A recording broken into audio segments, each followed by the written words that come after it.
Good evening, everybody. We were about to start the stream. We noticed that Facebook wasn't working earlier, but we replugged some plugs, and now it seems like it's working. So we're about to start the show. So thanks for all who were in here earlier putting up with our technical difficulties. And yeah, we'll be on as soon as possible.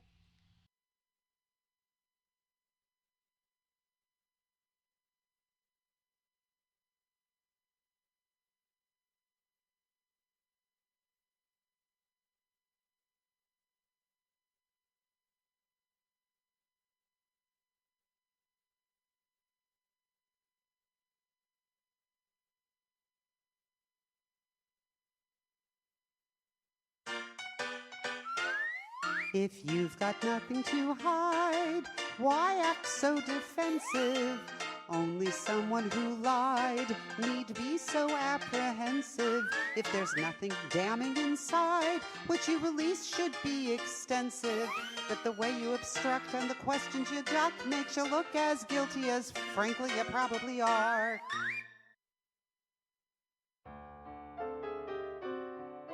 Show us the Mueller report, 'cause we deserve to know what's inside. If it really meant Trump is innocent, then what are they trying to hide? The summary they let Congress see is ridiculously short. So all day long we'll be singing this song. Show us the Mueller report. Show us the Mueller report. After all this time we've waited, and though we've heard Trump misuse the word, he was not exonerated. With continuations of investigations working their way through court. We don't know what we don't know till you show us the Mueller report. Show us the friggin' report. Oh, how our curiosity burns. And incidentally, we'd still like to see what's in Trump's tax returns. William Barr thinks his job so far is finding oversight he can thwart. But our song won't cease until they release the full Mueller report. With so many indictments, what's incitement? Trump at least committed a tort. It rhymes. So Mitch McConnell, get out of your shell. Or must we yell and snort to show us the Mueller report? Oh yeah. I like that lady. Lauren Mayer. At Lauren Mayer's comedy songs. You can go by their YouTube, check her out, please. She is constantly adding new content, and she just really does a hell. How y'all doing, family? It is Thursday. It's Thursday, baby. We're working our way to Friday, and let's hope we all make it there. I want to call out Chuckster 255, which you were, buddy. You were the first one there. I seen you pop up. And Reggie Carter, Oddly Wired, is with us again. Joy Peters, Val Wood, Karen Cormier, who I talked to today, and both of the Randys, Randy Kervin and both Randy Peterson. Woo, pig, buddy. Anyway, I had a chance to talk to Karen Cormier on the phone today. We spoke for a little bit, and I was happy. Anyway, even from Austin. Somebody just went by from Austin. Austin's in the house. Anyway, I am so tickled to be here. I'm so proud to be part of this family. And marching forward, baby, that's what we have to do. And regardless of whatever happens, we have to keep the eye on the ball, baby, and who we're fighting against and what we're fighting for. And that is the common thread that runs through all of us. The desire to have a better country, the desire to treat all our citizens the same and equally lift everybody up. Those are the common threads I speak of when I talk about things, and I'm happy to discuss that at any time. Anyway, we have got a lot to deal with. We've got Alabama that is trying to institute the new Handmaid's Tale law down there in Alabama. And today we're finding out Michael Flynn, he had a lot to say to Mueller and a lot to say about who was in Trump's campaign that was talking to, trying to get hold of WikiLeaks and all sorts of little shit that's going on in our little capital up there that's just keeping everybody so intensely focused on just what kind of shit that we have in our house that would go so far as to protect everything that he's done wrong, and then to watch the Republican Party rally around him and try to protect his ass when he is not worthy of it. And they are going to be the downfall of the Republican Party, and we are all going to be spectators to that disaster. Anyway, yeah, to keep me from getting out of trouble, buddy. I mean, getting in trouble. Let's see who's on the line. I know we got Sparky is here, and Jen, our moderators, are here. I appreciate y'all being here. It's Thursday night, baby. How y'all doing? Doing fine. Good. Sorry I missed the night. Yeah. Oh, that's Jen, are you there? I know she's there. She can hear me. She's probably doing something else. Sorry, I was muted. Yes, I'm here. I knew you was, darling. I knew you was. We had some technical difficulties right here at the beginning of the show, because last Tuesday when we did our live show, we did not show up on Facebook because Facebook implemented new rules or something like that, and on live streaming, and I guess as long as I don't get violent here, we're good to go. But we had to restart everything and hook it back up so we could gain our Facebook family together with our YouTube family and our Periscope family, if there's a few of them out there, I believe. But our family is spread all the way. Ian McGrath, he's here from Scotland, baby. Yeah, we need Space Force, baby. That's what we need. Yeah, let's get into conversation. I need to talk to people. I need to not go where I want to go. So, who's in the room tonight? Well, weren't you supposed to give a phone call earlier? Oh, I'm sorry. Thank you. Yes. My mind is a little preoccupied with other shit right now, a little bit, but I'll get over it. Yes, I want to put a call into Deborah Gerlach, who is down here all the way from Delaware, baby. She came down. She drove down. She's in an RV park down here in Corpus Christi. I've been going to see her every day, and I went this morning. And by the way, how you like this shirt, baby? This is handmade. I'm telling you, let me stand up here. Y'all can see it. This is Mueller genuine draft, baby. It's in the bottle. It's golden red. It's when it's time to relax. One thing stands clear, Mueller's here. That's what we were singing, baby. But Miller beer, it's what I grew up drinking when I got old enough, of course. But Deborah made this, and I'm so tickled to death. And it is open because Deborah doesn't believe in buttons, and it's more comfortable this way, and it's the casual look, and I love it. And maybe I'll tell you what, I'm a lucky guy. But yes. Hit that button. There we go. We're going to give Deborah a call on the phone because Deborah's had a little trouble getting with us on the air. And hello, Deborah. Can you hear us? I can barely hear you. Oh, is that better? Get it a little bit closer to me because Give me a second. Travis is messing with the phone over here. Technical difficulties. Need a better system for this. I need a better system. I can barely hear you. Okay, let me. I think it's just. I think it's just because something's wrong with the cable there. Can you hear me now? Can you hear me now? Barely. Oh, darling, I am so sorry. We got you plugged in and everything. I thought we'd be able to get this easy. That must be the spot you're in, dear. That's all I can think of, getting a bad signal there, even on your phone. I mean, Can you hear me? Yes, I can hear you barely, but I can hear you, and I assume everybody else can too. So we can hear you, and Okay. Howdy, kids. That's Deborah, baby. She's out in her van, and she is traveling with Cinnamon and Angel. With the dogs. That's right. She's got her two little puppies, and let me tell you, they are guard dogs, baby. You don't come around that trailer without being known by Cinnamon and Angel.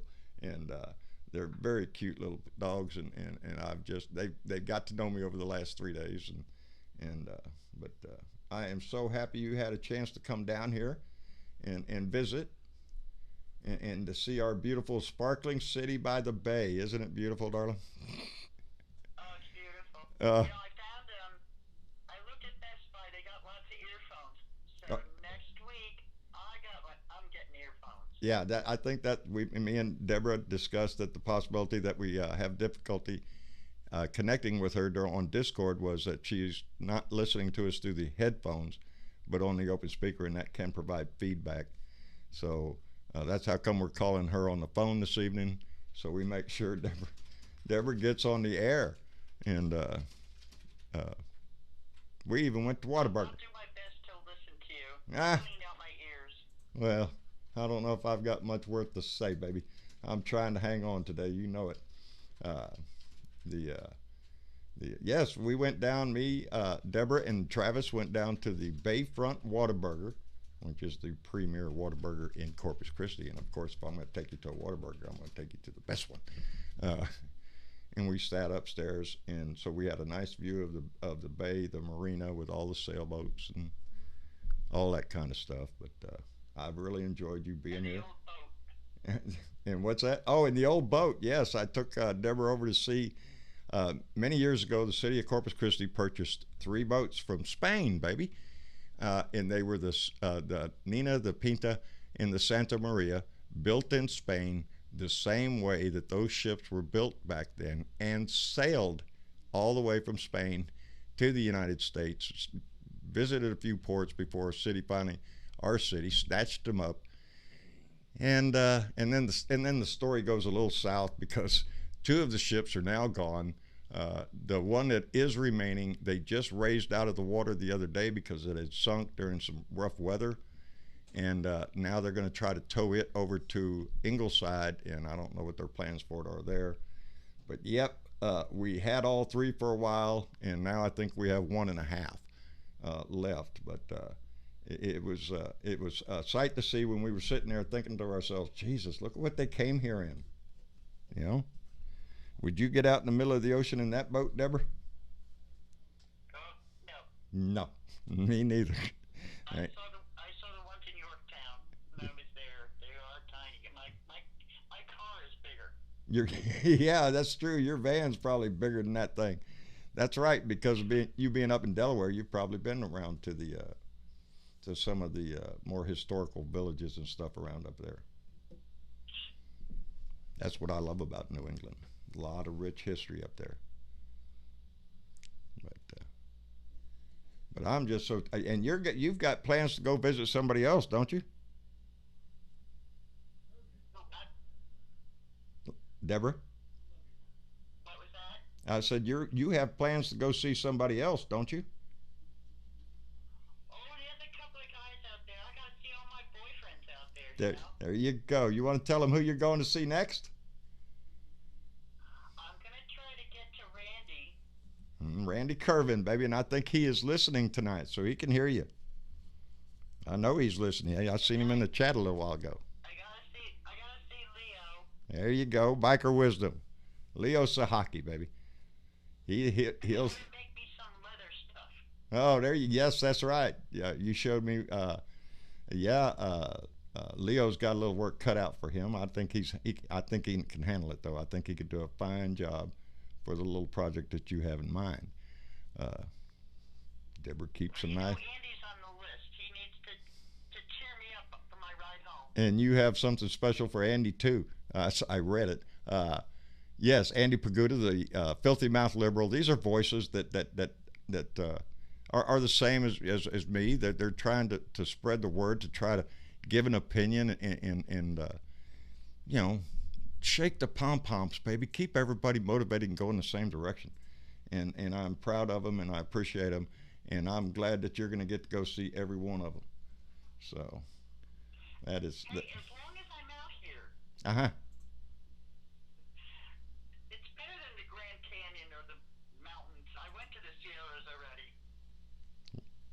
Where are you going? I've been to the Sierras. I don't have to see big trees anymore. Ah, I'll tell you what. When you go to I know you want to go up through Arkansas, up through Oklahoma, and then over through Arkansas into Tennessee. So that'll put 2 more states on that map. And I think you will totally enjoy northern Arkansas. It is absolutely gorgeous. One of the most beautiful places I've been. And that includes a lot of big places. I've been to the Grand Canyon and to Mount Rushmore and I stuff. marked it in my GPS. Yeah. Yes, Deborah's got her own GPS. It's a book, the old-fashioned way, baby. Pull out a map and let's go. I like Deborah's attitude. She turns the corner when she wants to and follows her nose. So we're going to wish you safe travels. I will talk to you again on the phone before you leave and all that stuff. We're gonna sign off here so we can bring other people into the conversation. But get you them headphones, okay? Okay, and I'll be here. I'm here on the laptop, and I'll turn on the sound. Will the speakers work? Yeah, the speakers work. They just feed back into the microphone. But Yeah, so I can sit here and listen and make comments. oh yes. And I have the Coleman, the recharger from my Coleman Right. lamp. It works for the speakers. Oh, that's right. Yes, that's true. I'm the best, huh? This woman, she built everything inside that van. I'm just so impressed with her abilities. She built the bed. She built the cabinet, the framework and everything. She put the carpet on the ceiling. I thought she bought the vehicle like that. Nope, she put that stuff in herself, and it looks like a professional job, baby. So I was very impressed with your work there. But I will talk to you again. Huh? I love that stuff. Yeah, I know. We had a long discussion about that. It's like to build. It's fabricating something. It's when you get done with it, you can look at it and go, yeah, that's me. I did that. And smile about it. And you have good reason to smile because that van looks fantastic, baby. So I'll send pictures, but I'll be listening to you tonight. Okay, dear. I'll talk to you again later. Okay, sweetie. All right. Bye-bye. Bye, kids. And that is Deborah Gerlach, all the way here from Delaware. There you go. And Jesus, I'm sorry, I keep hitting that thing. And I have enjoyed her visit. She is going to, like she said, continue her journey. Going to go see Randy Kervin and Leo Sahaki, Andy Paguda, and she's visiting family, baby. That's what she's doing. And I was so tickled to death that she put me on the list down here to come see. I thoroughly enjoyed my visit with her. And anyway, what else is going on? So, John, you enjoy fabricating? Oh, dear, I do. I like to build things from the ground up. When we're talking about steel, I can relate to wood. Lies. Yeah, we have a president that's real good at that shit, fabricating everything he says. As a matter of fact, I told my kids, you can go on Google Earth before and after pictures of, New Orleans was a place I grew up around and was very familiar with. There was an old building there called the Katz and Betzloff building. Katz and Betzloff was a K&B drugstore all over the South. Anyway, when that business went out and they sold it, the headquarters was full of art on every floor. I think it was about 8 or 9 stories, and every floor had these beautiful display of artwork in every medium. Anyway, I went there because I had to rebuild the structure on top of the building that was blown away during Hurricane Katrina. And it was metal tiles that had been thrown all over the city. We had to collect them up, put them all together like a puzzle, and weld them back together. But that story being said, I can go on Google and tell my kids, look at here, this is right after the hurricane, and you see the damage on top of this building from a satellite picture, and then you look at this other picture in the rebirth, and that building is back to where it was before. And I can say, I did that. I built that. I put it back together. So, something like, it's nothing, but you can point to it and go, wow, you could see that ship from space. But yes, I went there right after Katrina. It was heartbreaking what you saw. But anyway, Yes, I love to fabricate, but not lies. That's Donnie's job, and he does a damn good job of it. So You can give him that at least. oh yeah, he's the best liar you ever heard, because he's an unabashed liar. He doesn't give a shit how big the lie is. He believes the lie, which if he believes it, he can just keep saying it. And if he keeps saying it, it's repetitive, and that's where his little minions get the bumper stickers or whatever the hell else they're, rallying him around. Deborah Gerlach and I had taken a ride over to Portland the other day. I was giving her a little tour of the area, and saw this guy with a handwritten sign on the back of his truck talking bad about the Democrats and shit. Ignorance abounds in some areas, and the ones down here don't have a problem showing you who they are. But yeah, that's what we deal with every day. Before we open the Discord calls up, we want to also welcome Dennis to the call. Oh, there he is. Dennis become my lifeline, buddy. He's from San Antonio, Texas. Dennis Valadez, and he ain't talking to me now because he's probably pissed at me now. Hey, Dennis. He's muted. I'm sure he's coming. That. He don't want to talk to me. Either that or it's our internet. Well, I know he's out there. I just saw one of his messages go by. Teresa Dignam. My first election, I could not wait, and then I voted for John Anderson, resulting in a split vote that put Reagan in office. I literally cried and vowed I would never vote for a third party again. Wise words, Teresa. Not that the idea of a third party is not a, when you look at the two-party system we have and you think, geez, man, both of this shit sucks sometimes. We can't get shit done. Why don't we come up with a third one? Great idea. Doing it, impossible, because it's going to hurt one side or the other. And that's how come we don't do that, because, as I've always said, the right comes up with one candidate, a Republican, a conservative. That's who they're all going to vote for. Our side has a habit of coming up with several. The Green Party, the Independent, whatever. What was it last time? The Green Party is somebody else. Yep. And it splits those votes, because I think most of those votes would lean Democrat anyway because of their political views in those parties. I may be wrong, but that's the way I think about it. But a third party always seems to hurt us, because there is no third party for the Republican Party. There's nobody out there trying to woo Republicans or some shit with the Freedom Party or something. That's what it would be if they came up with it, something like that. But Dennis, did you make it? Yeah, I'm here. Can you hear me? Yes, sir. There you are, my lifeline, buddy. What are you doing? I'm out fishing at the hole. Are you? Son of a bitch, man! I'm living my life wrong, I guess. I need to get this shit on. Can we take this down to the river? It'd be really difficult, but yeah, we could. Oh, you done said the wrong thing now. We need to go live at the river. Oh, man, that sounds good. Are you catching anything? Probably two of my personal bests at this spot. No shit. Well, hell, ain't it a good day then? You can't beat that shit. That's why I stayed. I was going to go home, and I was like, oh, man, this is a sign. No, it's a sign, baby. If you're catching, don't leave. It's going to stop, but when it stops, then you leave. But no, as long as you're catching, I can't walk away.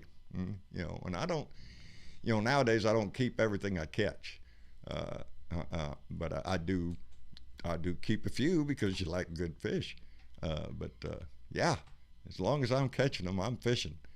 Yeah, I do nothing but catch and release, but it's just a zen-like experience to get away from all the drama. Yes. Exactly. All the bullshit. That's I tell the tale of I picked up fly fishing up in Arkansas back in 2001, and it is probably the most relaxing part of fishing that I ever enjoyed. Was because this one little fish, it took me 3 days to catch this fish. 3 days to catch that fish, not any other fish, not a fish, that fish, because I could see his ass.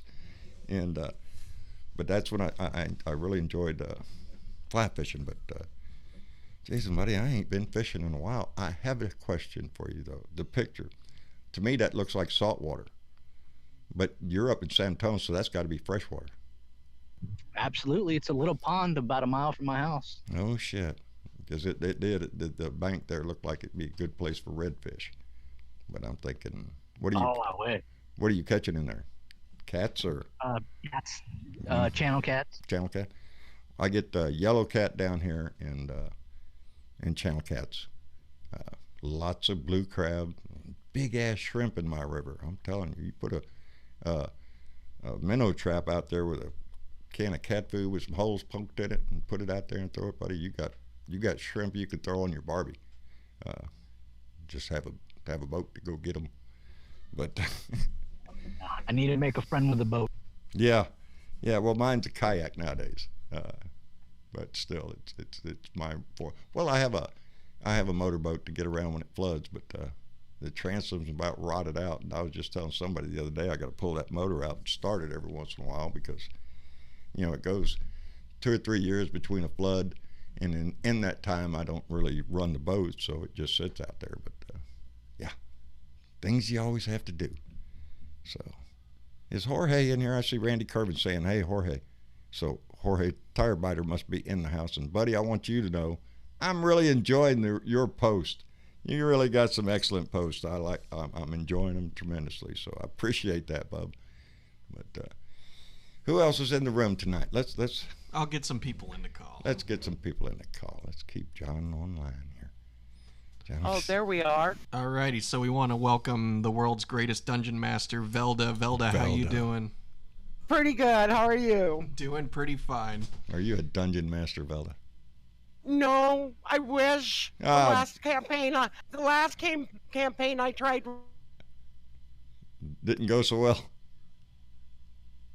Uh-oh, internet's cutting out. Yeah. Hang on, Velda. Yep. Yep, I was afraid our internet's going to be doing this throughout the night.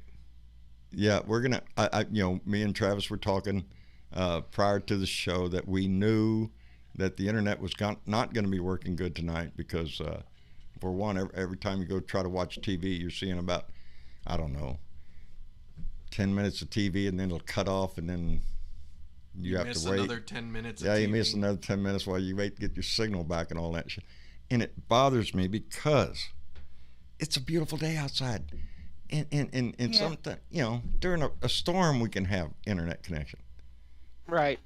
But when the sun comes out, holy shit, things go to hell. Okay, so I do hear Velda again, so we must be back. So Velda, wait, your last, the campaign, I'm assuming the last time you Dungeon Master didn't go so good? No, the last campaign somebody took over, and it ended well. Oh, well, at least it ended well. They said I can't do it again. Yes, you can. Yes, you can. I bet you could. And you ought to sing "I Am Woman," doing it the whole time. Well, no. Yeah. She can make other people say that because she's the dungeon master. Oh. She's not the player. She's the puppet master. Oh, puppet I'm about ready to get my protesting signs back out from when I did the protests back in the early 70s. We need to, baby. We need to. And Mitch Goldstein, I've been talking about it. July 7th, the Sunday after the July 4th holiday, would be a perfect time to show up en masse in Washington, D.C. It really would, people, I'm telling you. That would be an outstanding, we need to send a message. We need to. Absolutely. And Mitch has been, the last couple of shows, Mitch came on a couple shows ago with the idea. Mm-hmm. And Mitch is in San Antonio, I think. Yeah, or at least that's what you were telling me, that he's in San Antonio. He is in San Antonio. We need to meet up with him and Dennis. Yes. Yeah.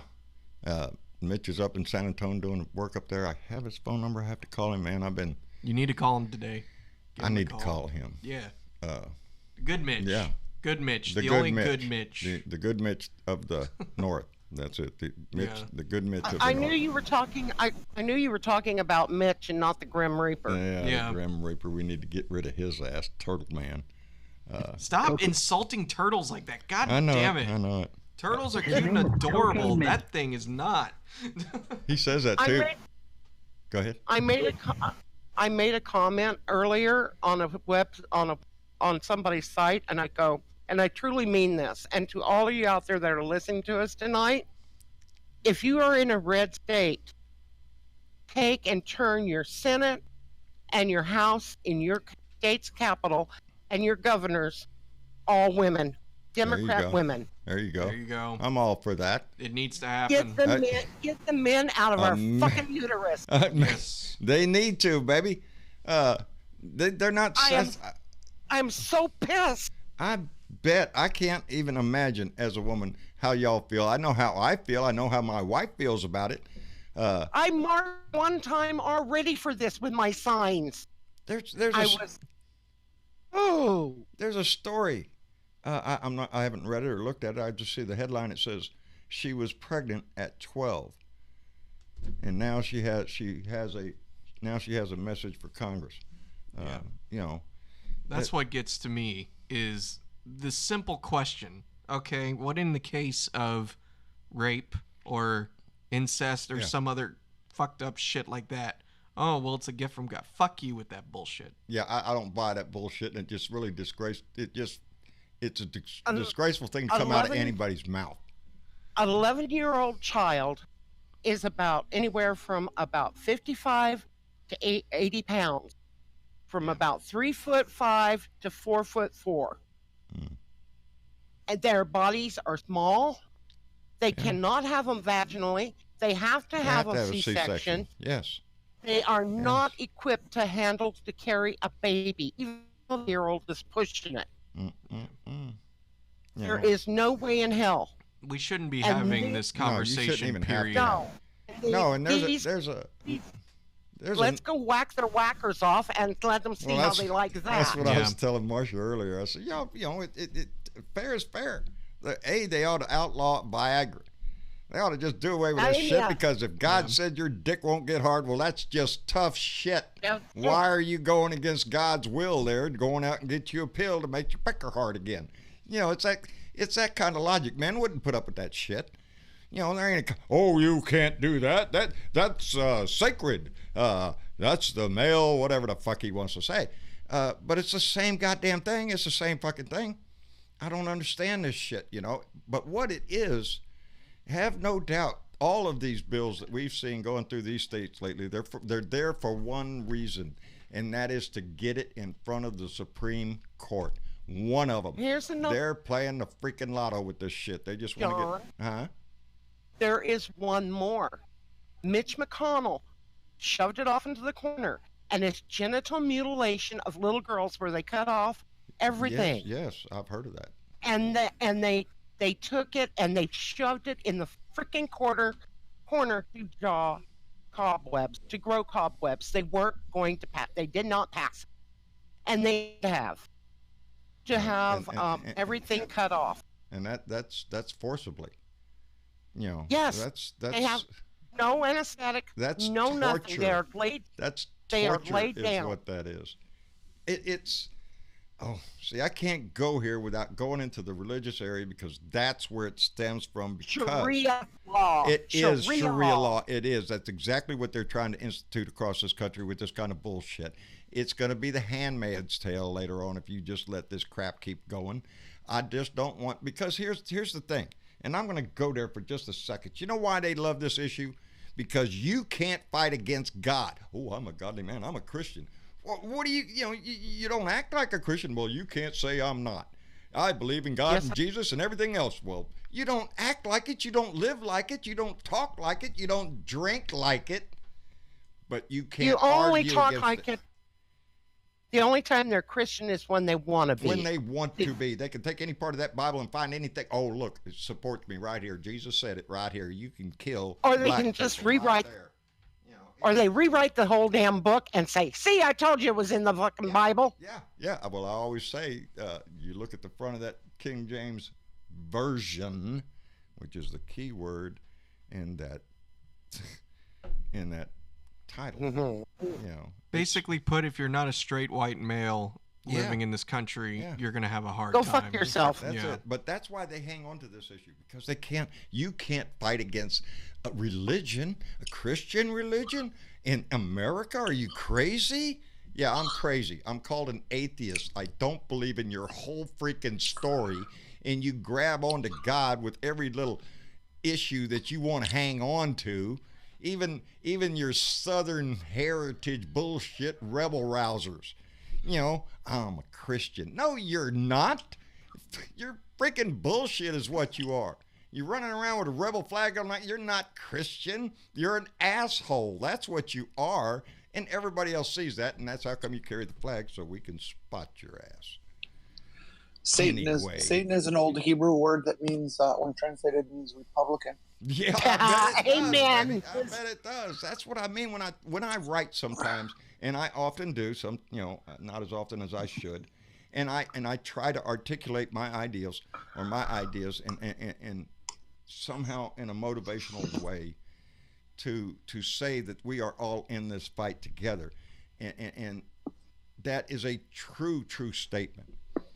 But when I talk about the shared value, I'm talking about those values that we hold dear as human beings, as one human to another human, not whether you're white, black, whether you're gay, whether you're transgender, oh, you're Baptist, oh, you're Catholic, Muslim, are you shitting me?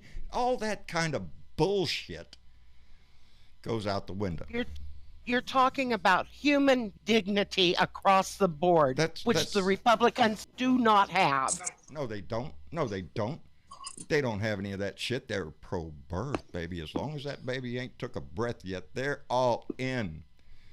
Comes out gay, black, Hispanic, any of that stuff. Nah. They don't want nothing to do with that baby.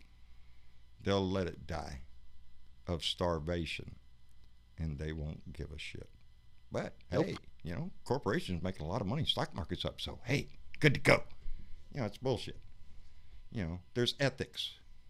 And Leanne Scott just put up with ethics, morality, empathy, and kindness. Thank you, Leanne Scott. Amen. Those are the common threads that when I write something, I am writing them to us. There's no Republicans flocking to my page to hear words of wisdom come out of my freaking mouth, even if it takes 2 days to drag them out of there. I'm not trying to demonstrate that I'm a smart guy. I'm trying to demonstrate that occasionally I can talk. I mean, when I talk with my emotions. When I write with my heart and my brain, and I try to put it down. And it pisses me off when somebody takes my words and tries to use them to their own benefit in some freaking way. And I don't know. But, take a deep breath, John. Yeah, this is completely off topic from what we're talking about. So okay, take a deep breath. Yeah, let's. Who else is in the room?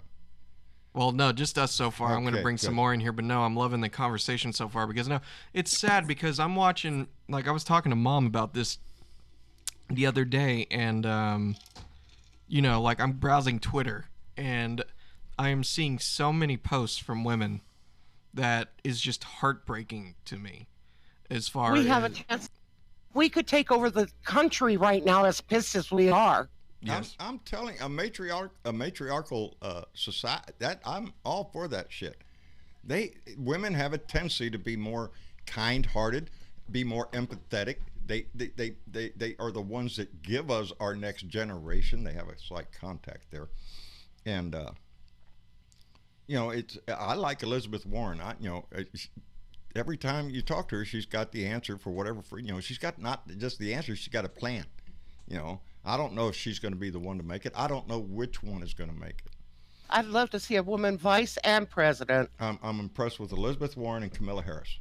Those are the two that have really just jumped out at me as far as the ladies go.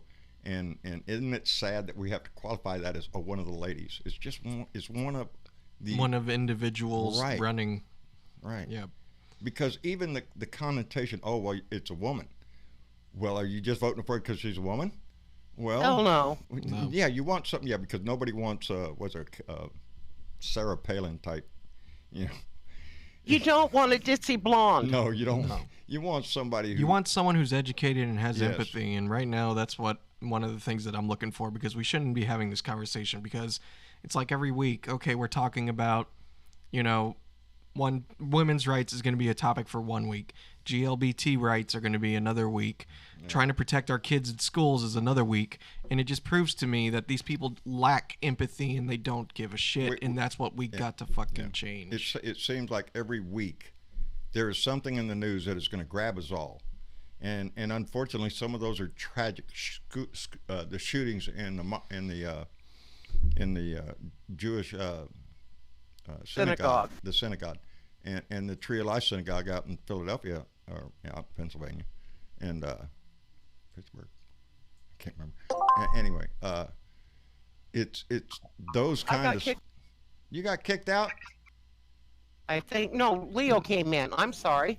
I just came in, I think. There you go, buddy. You're here. How you doing, Leo? I ain't dead yet. That's the best thing we can say. We ain't dead yet, and I don't plan on being dead tomorrow. So, how about that truck? You got that thermostat straightened out? Yeah, well, what we do here, you know the old story. The thermostat is it's a particular item that, well, if it goes bad, take it out, throw it on the ground, hook the hose back up. It'll be fine until you get a new one. So that's where we're at right now. Work on it and get it done. That's it, baby. You do what you have to do to get back on the road, get the traveling going. And that's the metaphor I was trying to use, that my truck broke down. I ain't got no money for a thermostat. Hell, I don't even know the thermostat at this point. I just know I ain't calling no tow truck. You know, it's not in my future. This shit's got to be fixed, so you got to do it. And you did exactly that, sir. Exactly that. A metaphor for what we've got to do right now. I don't know what the hell's exactly wrong with these workers, but we got to fix this shit. Yes, we do. And that's our responsibility as citizens of this country. There ain't nobody else. Nobody's going to ride over the horizon on white horses and come save this shit. We are the knights in shining armor. We are those rescuers. That's our job. Did you just hear that big old thump? Did you just hear the big thump that I made on my side when that happened while you were talking? No, I didn't hear no thump. I did. Well, it was there. And that thump was, and John's going to appreciate this. What's that? That thump was me on a table that I made myself, hooking the beer bottle cap on the side of it and popping it the top, baby. Open, of Save the World Brewing Company from Falls, Texas. Are you shitting me? From Marble Falls, Texas. I know where you got that beer, buddy. I know where Damn well he's right here, too. He's here. That's from Jorge Tire Biter, baby. I'm going to try to bring him into the call. That is from the Scenic Tire Biter Ranch, baby. And it doesn't get any better than there. I'm telling you. Have you been following his page? Yes, I have. I love his shit. That's entertaining all the time, baby. Well, hopefully he can hear y'all because he's in the call. Jorge, are you there? Good. Are you there, buddy? He's muted. He's muted. Uh-oh. Jorge, you're muted. You know what? I want to hear him play guitar sometime. Have you seen his rig? I've seen his. He has a band come down there. I mean, they got a whole freaking concert going on down there. I'd like to go to his old farts reunion. I think we'd qualify. You know that, Leo? You and I damn sure do, no doubt. Yes, buddy. We could do that. Old farts. That's us, baby. Velda, you ain't there yet. I'm sorry. You're younger than both of us, so you're still a baby. Sorry, F you, Leo. Hey, that's all right. We need a few young chicks to hang around, buddy. Well, I forgot about that. Never mind. What a sexist remark that shit is, huh, John? Yes, it was. Hey, Leo, I've got cast iron skillet. There you go. You what? She got a cast iron skillet, buddy. Oh, hell. Never mind. I say shit. Velda, do you know how to use it?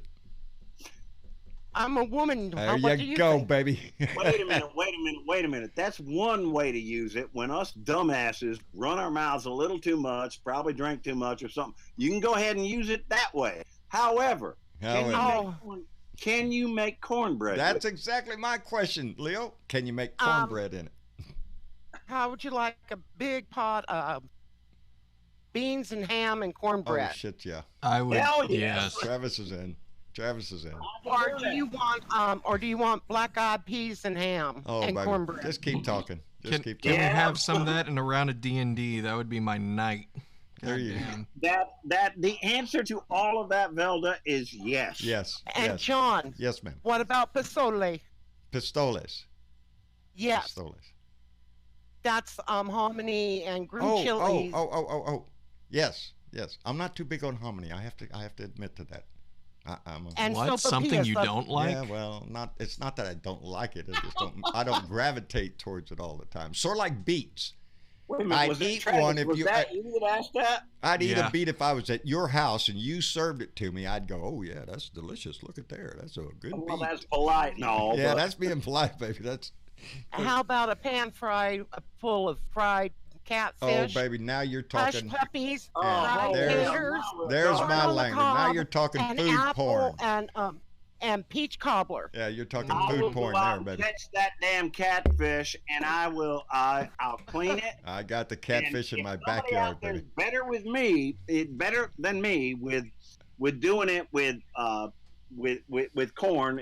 I mean, you got to have ground corn for that as far as breading on it. Absolutely. If out there, I will catch all the damn catfish, and we will have that.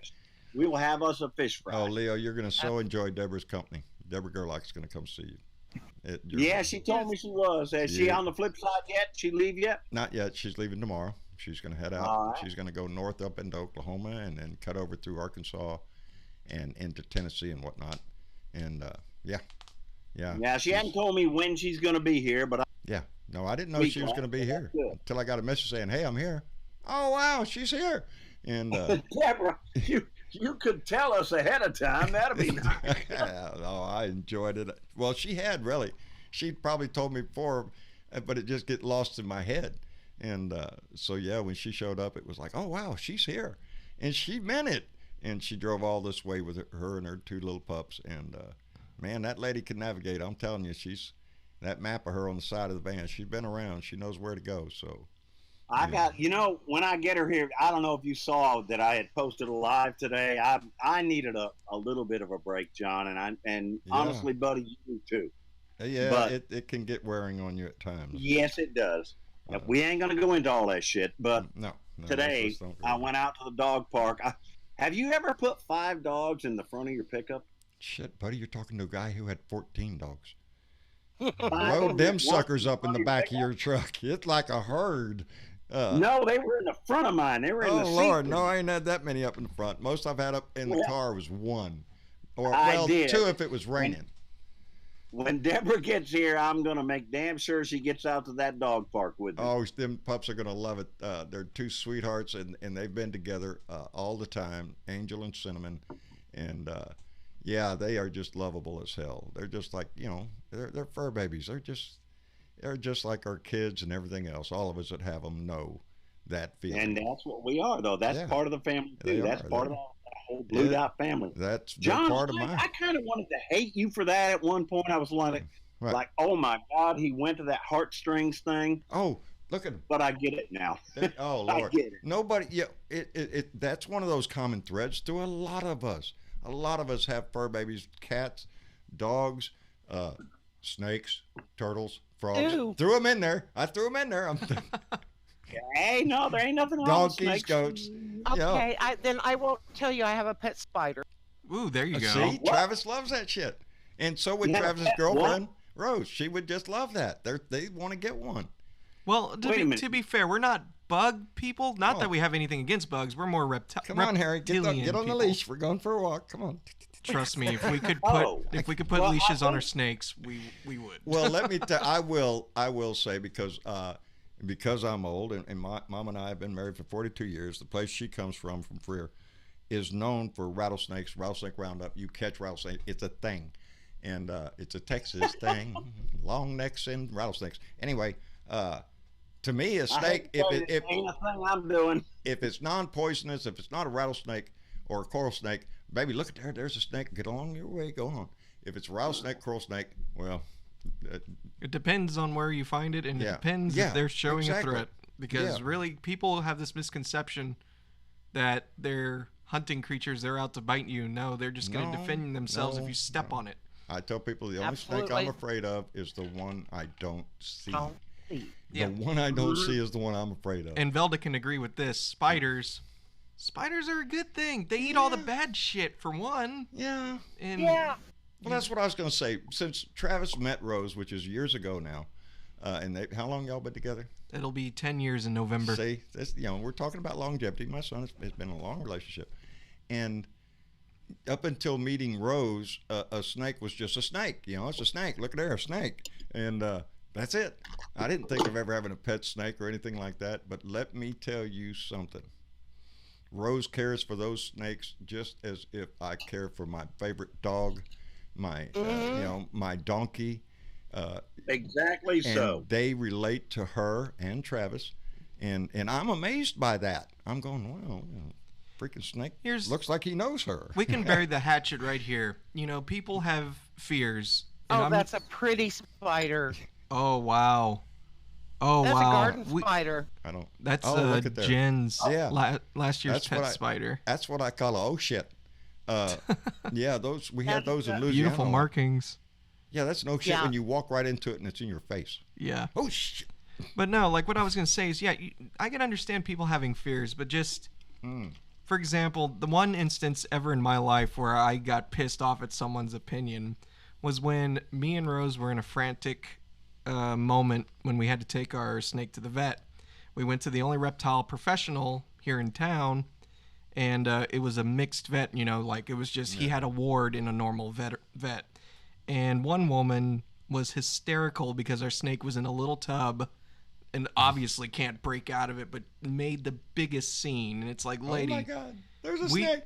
You're scared for your dog's health. We're scared for our snake's health. And you're just making an ass out of yourself because, oh, wow, it could break out of this tub. Yeah. It's just sitting there. Jesus Christ, Every once in a while you see a tub.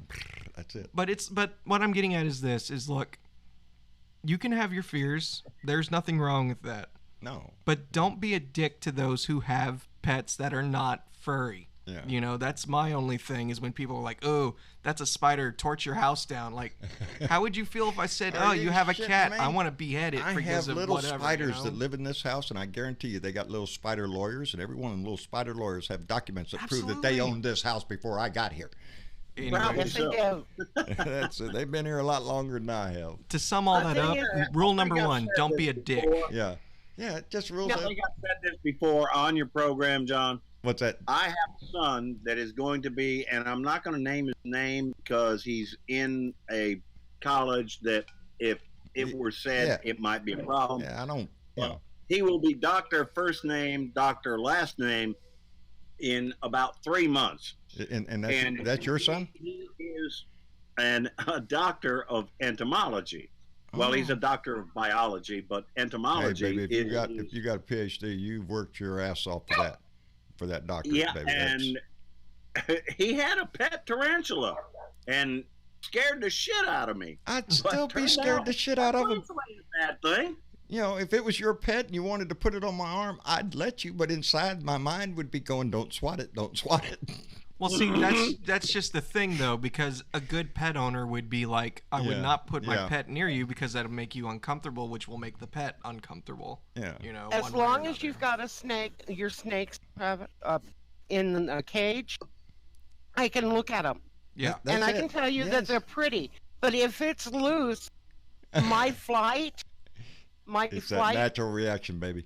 Get me the hell out of here. Yeah, well, no, like I fell face to face with a rattlesnake when I was about 7 years old. Yeah, and that shit will live with you for the rest of your life. Yeah, you don't want to hear that rattle, baby. Yeah, well, no, like for example, like when it comes to like wild animals, I'm always wary of them. It's like if I saw a snake, my first instinct isn't going to be, oh, look, a snake, I'm going to go look at it and pet it. It's going to be like, I'm going to back the fuck up. That's a wild snake, you know. So, but no, that's a rational fear. Like you had an experience and it affected you in a way that is more than understandable.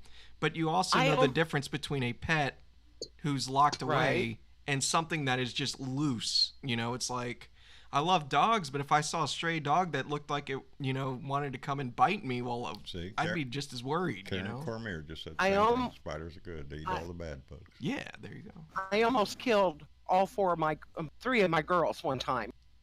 They took a piece of black hose, threw it at me, and yelled, don't do that shit. I went unglued, and I'm standing in the middle of the dining room table in less than 2 seconds.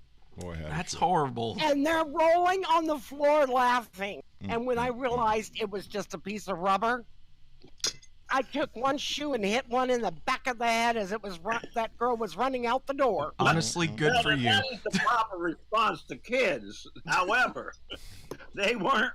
It was a piece of rubber, hon. Don't worry about it. Well, it's natural reaction. I mean, God, I would, it's like my mom's scared to death of lizards. I would never dare bring one in the house because, one, I'd be afraid she'd drop of a heart attack. It's like, ugh. Or hit you in the head with a shoe. Or hit me. She'd find something heavier than a shoe if I ever did something like that. And I wouldn't blame her. What do you actually have for our caged pets? Oh, wait, I mean, you have a snake. Yeah, we have 2 snakes, we have 3 toads, and 1 Central American wood turtle. 2 snakes are both corn. We got 1 red one, 1 black, 1 grayish one. And we got 3 Gulf Coast toads that we've rescued out here who were either injured or showing signs of malnourishment. Yeah, they looked hungry, and we nursed them back to health. We can tell the difference between a well-fed turtle or well-fed toad and one that's not looking too good. So Rose and Travis many times drive up in the driveway, and they immediately get out, and Travis is like, or Rose is holding something in their hand, and they're walking towards the river. It's a turtle. Oh yeah, they rescue turtles all the time from down on the 666 gets a little traffic on. And then John looking out over the lawn, going, "Oh hell!" Don't walk out there, buddy. The trucks will run over you. So they grab them and bring them down here and turn them loose down there by the river. And that's very cool. Yeah, good deed doers. That's right. We're good. That's what. Get that from Dad. Well, I've told them all their lives since they were children. That's what we are. We're good deed doers. If you see somebody that needs a good deed done, well, just do it. Because it just makes you feel good, makes them feel good, and it gets the job done. So if you can be a good deed doer, well, do that. And to tie into the earlier conversation, I don't need a God to tell me to do that either. No. That's right. Just a sense of being morality. A decent person. Of morality, of being decent. You can't legislate morality. It's not saying that if a book or a deity... It is something that is in you. It's not that it's a bad thing to have a deity inspire you to do good, but it's the idea of you're only doing good for that deity. That's the way I look at it. And for me, I like to think I'm a nice guy. So, when I can... Not me. I spread hate and discontent. It's my job. Yeah, totally. Yeah, right. When you have a religious belief, you not only talk it, but do the walk. Yeah, exactly. And if you don't, thank you, Zelda. Y'all know that I am a pastor. Yes. Of course. Yeah. Praise the Lord. Gotta do from that. If you are not living it, if you're just walking around saying, "Oh, God said," bullshit. Yeah. Bullshit. Yeah. All you got is a book to tell you this is probably what he said. And maybe this is what he meant. That's all you got. What they're doing around is saying, this is what it says. Now let me tell you what it means. Go out and do it. Yeah. It's I always point out that that they're always pointing out other people saying you're going to go to hell for that. I don't, Lord knows it's going to be bad. But that right there, judge ye not unless you be judged by the same rod. They do it knowingly. Because the Bible teaches them, thou shalt not judge, and it's worse. I can't quote that shit. I'm not religious. But it says, and because you do it knowingly, that is not your job. That's not your position in life. It's not the position of Alabama to determine, who has the right to a woman's body. Their own personal, their medical procedures, the discussions that go on between a doctor and his patient. The Alabama's legislation or any other freaking legislation has no business being in the freaking room, and it is brought to you by God. You cannot give an organ without, they cannot take an organ without permission. Okay? They can't take your kidney without your permission. Well, there's some science fiction books that say they can, but wake up in a bathtub full of but ice. what I'm saying is they can't even take it from a cadaver without permission. That's True. They can't invade a body to do that. They can't do that kind of stuff. So where the hell do they get off telling us what we can do when we can't give you permission to do it? Yeah. It's our body. We're not giving you permission to tell us we can't do something. And the disgusting part of this whole thing is the biggest example of just being a dick is the fact that they don't want to include rape and incest. And I just saw a story. I haven't read it yet. It was passing. I saw it on, I think, Yahoo, I think. Anyway, I was flipping around. And the story is about a guy, and I think it's the state of Kentucky. He's a pastor. He is a man of God and has done great works as a man of God. So that's why he got a lesser sentence when he faced the judge for raping his 14-year-old daughter repeatedly. Real, no lie there. Happened, true. That is the disgusting story that a judge would do that. There's one that I come across today, and I intended to write it down because I was hoping to get on here tonight, and I forgot to do it. But this woman, who is a Republican, who wants to lower the age of her consent down to the age of 10 years old. Oh, Jesus. Mm-hmm. Yeah. Can we say pedophile? Can we say pedophile? Because that's what that shit is. And don't kid yourself. The legal age with a signature from your parents in many states across this damn country, I think, is 14. Down to 14 years old. 16? 16 in Washington. That's ridiculous. I know I saw the number 14. I think it might be Missouri. I don't want to badmouth Missouri, but I just have that in my head that it was. But 16 is real in most states. That's ridiculous. You're a pedophile. With parental that's consent. Your parents selling your ass to some pervert. That's what that shit is. And you see a lot of that in religion. In some religions, they think, oh, I can have 5, 10 wives here, and they can all be. Okay, that 16-year-old age with parental consent, that come from the 50s when the girls got messing around with the guys and they got pregnant, and it's a shotgun wedding. Yeah. And they couldn't do anything about it. Or a back alley abortion that ended in misery. Ended in death. Yeah. Back in those days when there wasn't Roe versus Wade, back when they couldn't do anything medically about it, that was the rule then. Okay. The number one thing back in the 50s and the 60s until the 70s when it was passed, the poor went to the back alleys or the bathtub with a coat hanger, but the richer people, the richer women, went to the hospital to have an emergency DNC. Yep. Mm-hmm. It's a different life if you have a little money. It's a different world if you have money. And if you're a politician, oh my God, don't worry, Senator. We'll take care of this very quietly. Your church will never know a thing. That kind of shit. I worked at a hospital in the late 70s. And one of the most common procedures on the surgery schedule every day was a DNC. Yep. And that's why it was there. Now, let's back this up just a little bit. What came into this before, and I kind of like it when it does and kind of hate it does, because I look at mine and go, what a bunch of fucking hypocrites. Right. But before, we were talking about this and religion. Do you know what the Bible actually says about abortion? Squat. Nothing. Not a word. Mm-mm. The only thing they can go to is thou shalt not kill. That's what God said. Said it in stone too, I think. That a lot of you just trample on anyway. Yeah. They covet your neighbor's wife, all this other shit. That's okay. But you go to the thou shalt not kill when somebody is trying to do something to make sure that their life will continue. I get so tired of the sparkle ponies that just keep coming with, oh, it's a baby. We're just in it to save the babies. No, you're not. You're in it for some religious zealot nut shit that just you get off on.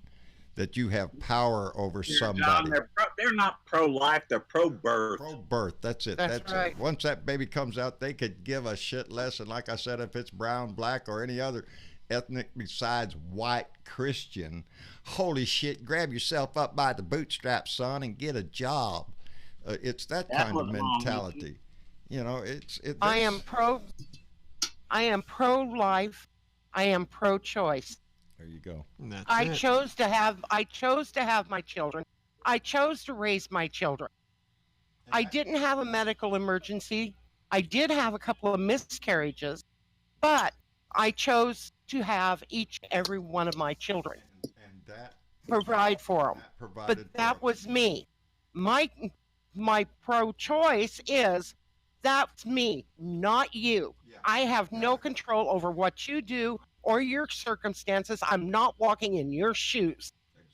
Exactly. You chose that. Having a uterus, having the plumbing to do that. By the way, as myself, as most males, I chose not to kill mine.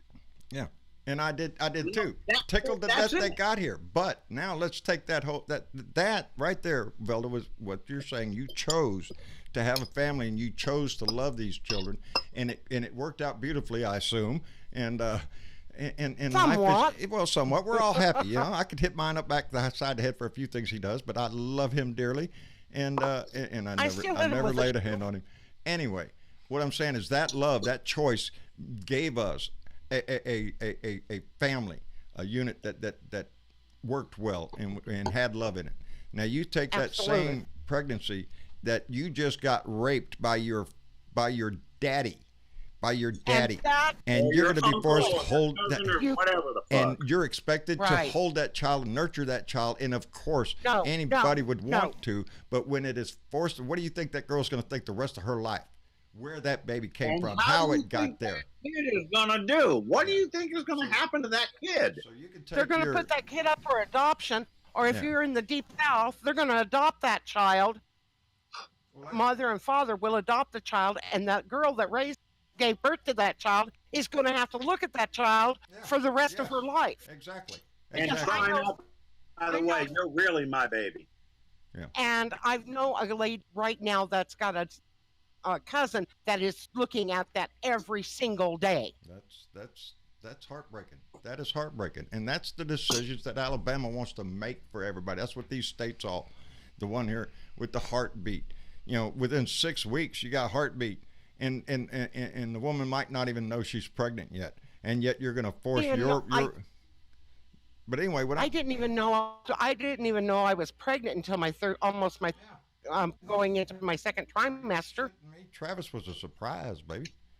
Travis was a surprise. Hello, what? You know, what? You're what? You're what? Do you know how old I am? We're going to start this now. Yeah, that was exactly. But John, that's exactly it. So many people don't what they do is they have this little pretty paint by number goddamn picture of what it means to be a good Christian, and it's bullshit. And they try to force themselves and everyone else to live by it until it becomes too hard, in which case then everyone else but not me. Yeah, right. Exactly. You know, and you cannot legislate morality. You can't do that. And no. You know, it's none of their freaking business. You know, I like that we had down here in Texas, the young lady that introduced the bill down here in Texas House. That said that if you wanted an erection pill, well, you got to go get a prostate exam. You got to go get your ass inspected by a doctor before you do that. And if we catch you jacking off, there's $100 fine right there. Let's just step up the bailiff and pay that stuff. By the way, do you know that that's actually advanced? Yes, it is. It is. They're trying to shove it right up their ass. I kind of, you know, it's like, hey, motherfuckers, this is what you were asking for. Now you got what you wanted. What are you going to do with it? I want my fetus to have a lawyer. And an insurance policy before he's born. I'm not expecting I want guaranteed child support too. That's right. I just want them for your spiders. Hey, while we're on that one, John, yes, sir. I'm here for one reason tonight and one reason only. We're always glad when you're here. I know that you went through a rough time, and I know how and why and what. I appreciate it. And I just want to tell you, you are doing the right thing. But my right thing is I've got to go into my ignored wife who just brought me dinner and let me eat it. You best go tend to that shit. You best go tend to that. I love you, man, and I'm sorry that you dealt with what you dealt with. And hopefully we'll all figure out that we're in this together. Yes, we are. And we got to fight it together. And we even have to remind the people that say that we are all together. And we are all marching in the same freaking direction. Just some people want to beat the drum faster or louder or whatever. I don't know, but we're all going there, baby. We're all going. Velda there. and I were talking about this before. Velda, we all know that one that just will not get with everybody else. Sometimes you just got to say, okay, you go over there, your bass drum now. Yeah, but Absolutely. now I don't want to diminish his voice. No. None whatsoever. I get it. Yeah, I get it. He can, you know, the gentleman can go on with his, and I wish him well. Jesus, get out there and pump the pom-poms. Do whatever you have to do. But don't attack the same people that are on your side.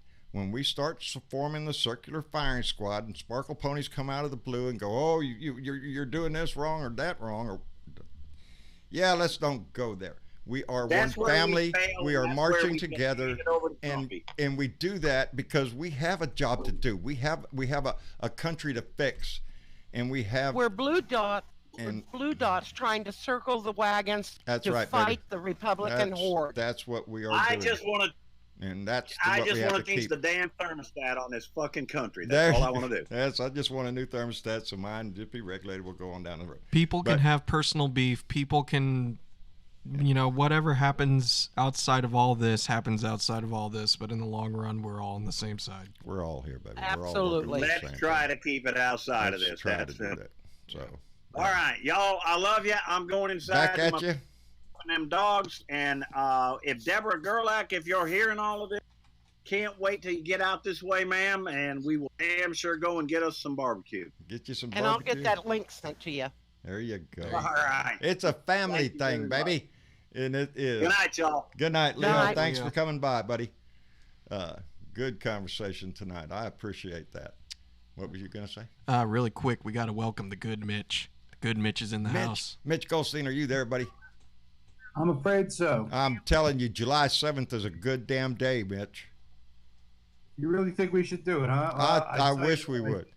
You know, I made some inquiries, and the National Park Service will not grant a permit for that weekend. So you need. What about Memorial Day weekend? You need a not Memorial Day weekend, but Labor Day weekend. We could all be tourists. We're not on a march. I'm here to see them all. Which way is the monument? Huh? What, Trump has taken over Washington, D.C. physically now, that weekend. He's got his own thing going on in the National Mall that whole weekend. That is true. So they're not going to grant any permits during that whole weekend. Yeah. Now, once we get into July, if we want to go there, now we're getting into a very hot time of year, August even hotter. And I just think we may have to put this off till the fall. So I am kind of holding back. I did make the inquiries. I went right to the National Park Service. Very, very nice people. Very politely said, I'm sorry, we're not going to grant a permit that weekend. So that's how much are the before permits? We invested too much. We found out. Whoops, we lost him. I'm here. Oh, okay. Yeah. Any day we could, motivate people to do that. You know, I'm not going to sit here and say, yeah, I'm ready to go, baby. Are you shitting me? I got no air conditioning. Truck was overheated. I got 4-ball tires and no gas to make that kind of trip. So, you know, it's not something I can go, oh shit, I'm going to be there. But if you're able to, you know. Well, we'll think of something, John. We have to come up with ideas and be active. No. Y'all have to understand that's why. That's how I started this whole thing. I started it because I knew I couldn't afford to go anywhere. You know, I'm not going to burden somebody else with my shit. It was my desire to use my voice because I couldn't go there. But I saw millions in the street, baby. All of those people. And it just inspired the shit out of me. I'm talking about the Women's March. The day after they were there, baby. And they were there for a reason and a purpose. And it showed. And it made an impact. It made an impression.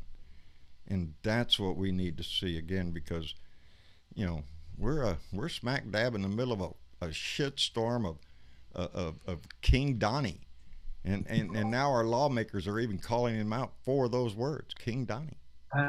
Dude, I'm having trouble seeing a way forward from here. You know, the news is very, very depressing. On top of dealing with Trump and his cronies and all the cocksuckers that's around him, and now we have this legal battle that we're going to be fighting for women's rights. Don't call it anything else than women's rights. That's what it's all about. Yes. It's not about abortion. You know, this is a huge burden to have to fight on two fronts like this. He's counting on that shit, Mitch. Well, chaos, baby. He thrives on that shit. Here's the difference between me and Trump. Trump's got all the time in the fucking world on his hands. I have to pay a mortgage. I have to feed there you go, baby. There you go.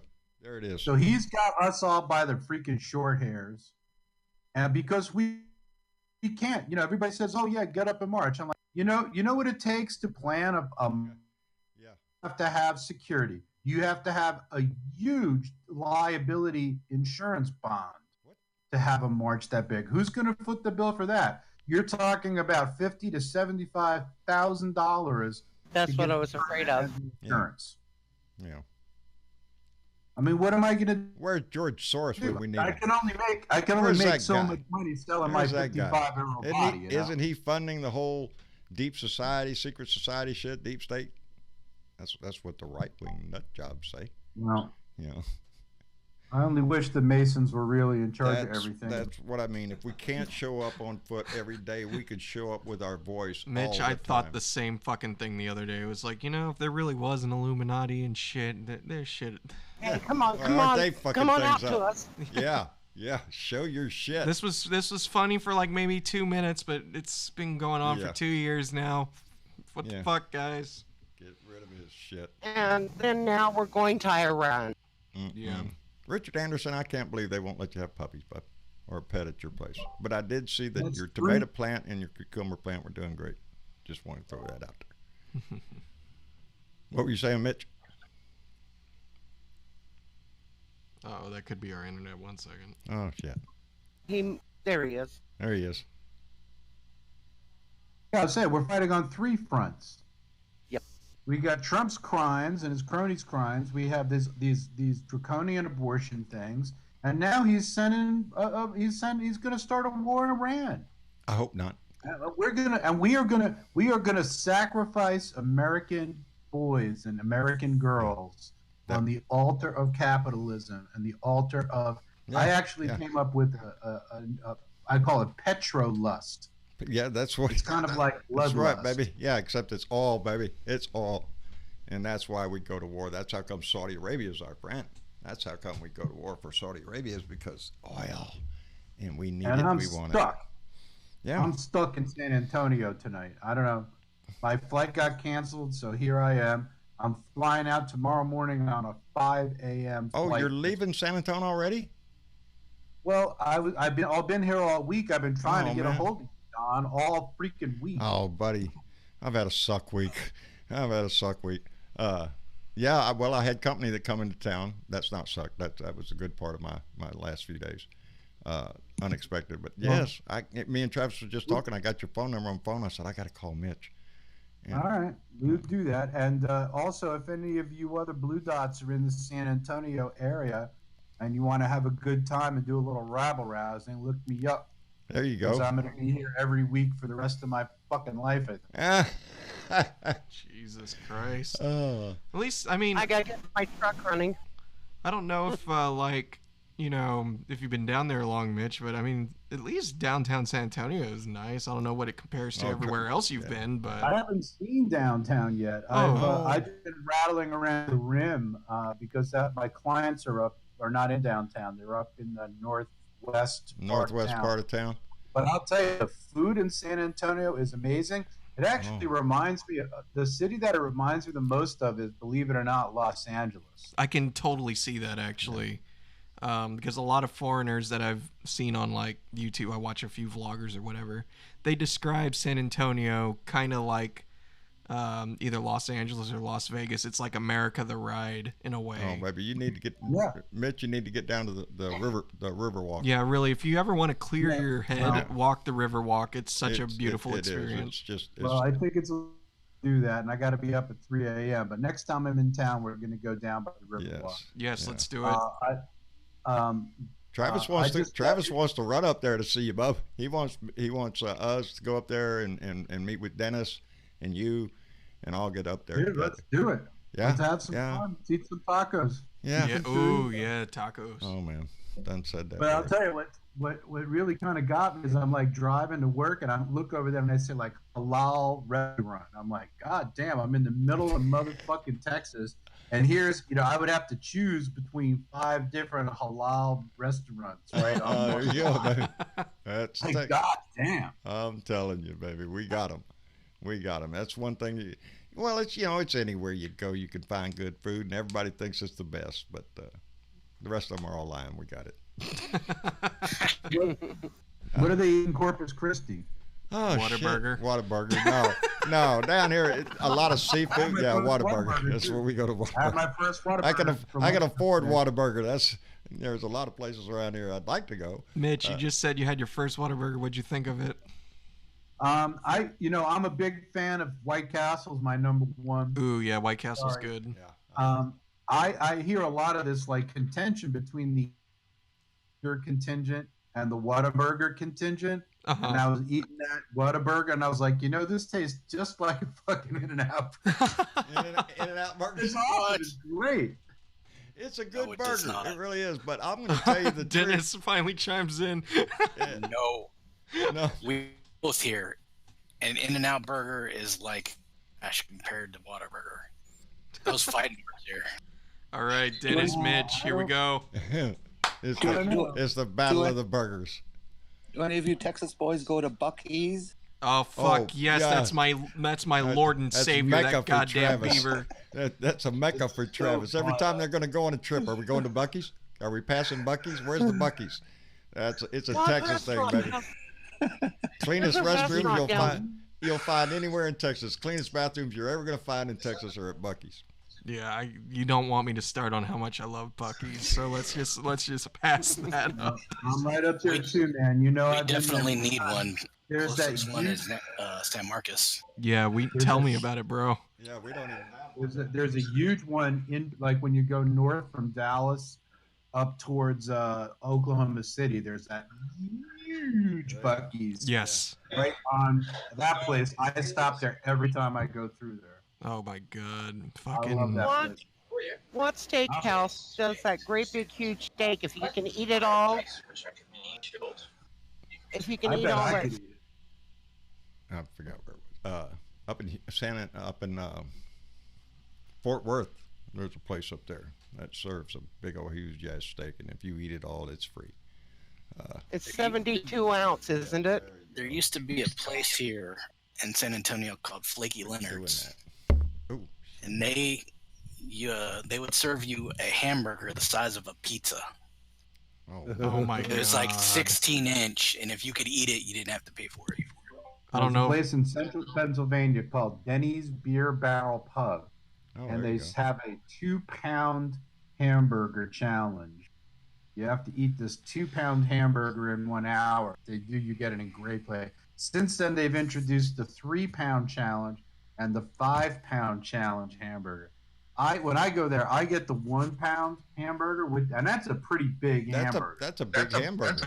That's a monster. And I'm like, who can eat a 2-pound fucking hamburger? Yeah. Jesus Christ. My dad could. Not a hamburger. And you got to eat all the bun and all the tomatoes and all the lettuce and all the other shit to get your name on the board. I'm like, I'll eat it. Yeah. I'm sure someday I'll go up there. Oh my god, y'all are making me fucking hungry. No shit, food porn. There was a pizza place in Wenatchee. 3 days and smoke a lot of weed. There was a pizza place in Wenatchee that had a 5-pound pizza, 16-inch pizza. Dad tried it, and he lacked one piece of eating that in an hour. He just could not do it. Oh my god. There's this place in Orlando, Florida called oh man, what was it? It was like Luna's Pizza, and they served you a whole pizza, but one slice was like from my fingertip to my shoulder. And that's a big piece of pizza. Yeah, but we all powered through it. We all had one slice and we finished that fucker off, but It wasn't just a gimmick. That was some of the best pizza I ever had in my life. It tasted so good. There's my heart right there. Carrie Weimer just chimed in. It's a roast beef here in New Orleans, baby. I'm telling you, a roast beef po' boy. There's my heaven right there. There's my go-to sandwich when I lived in around New Orleans. Was a roast beef po' boy, where it just drips down your arm and shit. You know, it's real messy. Mitch, we're getting feedback from you. I'm sorry. No. There you go. But I just seen Deborah Gerlach chime in there a minute ago saying the best hamburger, the one her daddy used to make, and they were big and they were greasy and the grease would just roll down. We've all had those, baby. Yep. Everybody's had them homemade hamburgers. Let me fix my thing here. Fucking Buc-ee's. Oh, now you got Buc-ee's all up in your head. He'll be thinking about that shit the rest of the evening. Pulled pork sandwiches are the shit. Also, cleanest bathrooms in the world. Makes you feel like you're at home. Where else are you going to get Bucky nuggets? And the hugest selection of beef jerky on the planet. Ever. I don't care what kind of beef jerky you think you know about. Wait till you go to Buc-ee's, baby. There's a whole counter over there, and there's just an amazing selection of beef jerky. You know, well, not just beef, turkey jerky, all sorts of jerky over there. And the most affordable gas in Texas. Yeah. Yeah. And they treat their employees good. Yes, Hey. Bucky Beaver Nuggets. Yes, beaver nuggets. I know, it sounds exactly what you think it is. Beef or lamb? Yeah, you got bumper stickers all over Texas. I break for beavers. Yeah, no. These things are like How disgusting. Get that off your truck. They're actually not beef or lamb. Picture like a sweet popcorn. It's pretty much like what Bucky Beaver Nuggets are. They're weird. I have been having a time. Paulette Hallbeck, our mystery woman who we haven't finished that thing yet. Oh Lord, I'm almost done with all the caramel popcorn. I've been eating the spicy ones. And so good. She sent us this package that had a big thing of popcorn, 3 different kinds of popcorn in there. You had your cheese, your hot chili type, and your caramel. And I've been eating the hell out of that caramel, and some chocolates, chocolate covered peanuts and stuff. Well, we've been picking out. And then what does Deborah Gerlach show up with? A whole box full of, not just a box of there were 7, 8, something like that. 7 or 8 boxes of Girl Scout cookies. Every one of the Girl Scout kind of cookies. And I brought them home, and boy, how to shit everybody. Oh, I want to try the Do-si-dos, the Thin Mints, and you know. Thankfully, me and Dad can eat the Thin Mints without anybody else touching them, because everybody else in this house is a fucking heathen. Did you get the caramel ones? Yes, that's it. Yes. There you go. Yes. I'm telling you. Thin Mints. There's a funny story behind those. Remember? There was a big scandal about those cookies. You're talking about the Samoas? Samoas, yeah. Right. They were originally called Samoans. And they ended up having to change the name because people. Samoans are actual. Yeah, they're people. What the shit? Samoans. We cut them up, we slice them. Don't worry, it's great. You try it. Right. And they're Americans. That's what people forget. Yes, the Samoans are. They're fucking Americans. You know, so is Guam, Puerto Rico. So they changed it to Samoas. Yeah. Well, that's better for them, I guess. Well, that's something new. Better I did marketing not know for that. the Girl Scouts, you know. You don't want to be slicing up people and selling them. You know. We're not ready for some I wouldn't mind slicing. We're not ready for Soylent Green yet. Can I the conversation? What? Temporary. Because I'm struggling here, and I'm not going to talk about Joe Biden and Bernie Sanders. I don't give a fuck about that right now. What's up? Our election is 18 months away. We got stuff right in front of us. I want to know what you guys think about what's going on with Nancy Pelosi. What the fuck is going on over there? I don't know. We need to drag her ass into this impeachment shit. I'm ready for impeachment. I'm ready for this shit to have public hearings. I'm tired of this farting around with him throwing his finger up in our face saying, I ain't going to give you nothing. Fuck you. We'll take that shit. You know, it's time for the Congress to step up. They have the authority and they have the responsibility of oversight. Baby, we need to do that. You know, I think Chuck Schumer and Nancy Pelosi are both weak corporatist debts. And I can tell you, Nancy Pelosi, if you look at her list of, She does have a good list of donors, rather. Oh, yeah. She does not make a whole lot of money. Schumer does. Yeah. But they are both clearly beholden to the corporatist centrist agenda. And what I don't want a centrist agenda. What is the centrist agenda? I don't want centrist agenda is the centrist agenda has now been pulled so far to the right that it's not centrist anymore by their bullshit. I'm ready to pull that shit. I've said it all the time. I'm ready to shove the shit up their ass just like they've done for us. That's what they did. They stole the Supreme Court. They've got their tax. They've done everything by shoving it up our ass. And I'm ready to do some shoving, baby. You know?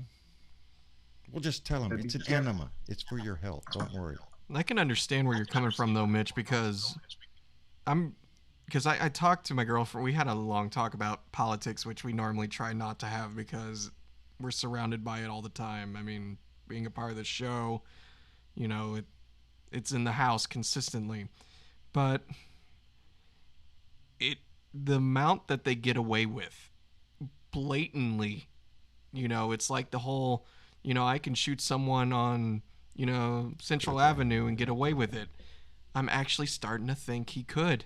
And right now he has an attorney general that would protect his ass. Yeah, and what I'm afraid of with this is we have a lot of people who are going strong in this, but their voices are being outpowered, and it doesn't help that the media focuses on every little thing he fucking does. God forbid he goes on a Twitter tirade and we got to be talking about it for an hour, you know, and it's right, which is why I still think, and I'd love to talk you guys into doing this, to pick a day, no matter what, and just fucking ignore Trump. Just not talk about him, post a picture of him, not repost, tweet. Just pretend for one fucking day that motherfucker doesn't exist. I wish I could get him out of my freaking head. I do. And John, you wouldn't even have to get in your crappy shit. You wouldn't have to get in your shed. Yeah. You know, I helped. I was up in Austin a few days ago helping a friend move apartments, and I didn't get to watch the news. I was separated from it for so long, and it was nice. But then it's like I made the mistake. I went to go watch TV. I went to go watch TV, and I flipped it past, and in the same 2 minutes I had it on, I find out we're sending ships to Iran, and Trump invokes executive privilege to keep everything hidden from everybody. Everything. And I'm just like, yep, there it is. Oh, I leave for fucking 3 days. And it's just like things are just continuously getting worse. And I think it just took a few days to forget how bad shit gets every single fucking day. I think that all the time when I see those sandals commercials. And come to the Bahamas. Yeah, please. You shit to me. And then I hate to say it, but I gotta be 3 a.m. So I just wanted to pop in, say hello, and tell everybody continue to be strong. Do not let this bastard get you down. Please put it in positive ways. Be innovative. Think of ways that you can affect change in this world. Don't take this shit lying down. There you go. My women friends must take control of this situation. Yes. You can do it because they're real good at that. I'm telling you, women, when you get them pissed off and in numbers, baby, you hold on, Katie, bar the door. And I love that. Women are in 100% in control of the supply of vaginas. Yes, and women are cutting their husbands off now. They got half the money and all that stuff, buddy. I'm telling you, there's no winning. I'm telling you, if you think that that's funny, and it is, but don't ever think. In just about every household, it's the old adage: "Mama ain't happy, ain't nobody happy, baby." And that tells you the power of women, not just in withholding something or because you want to be horny with her or some shit like that. It is the power of influence.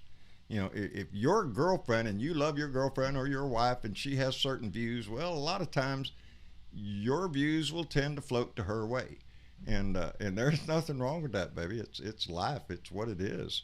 And wife, happy life. That's right. Happy wife, happy life, man. And it's true. And my husband knows.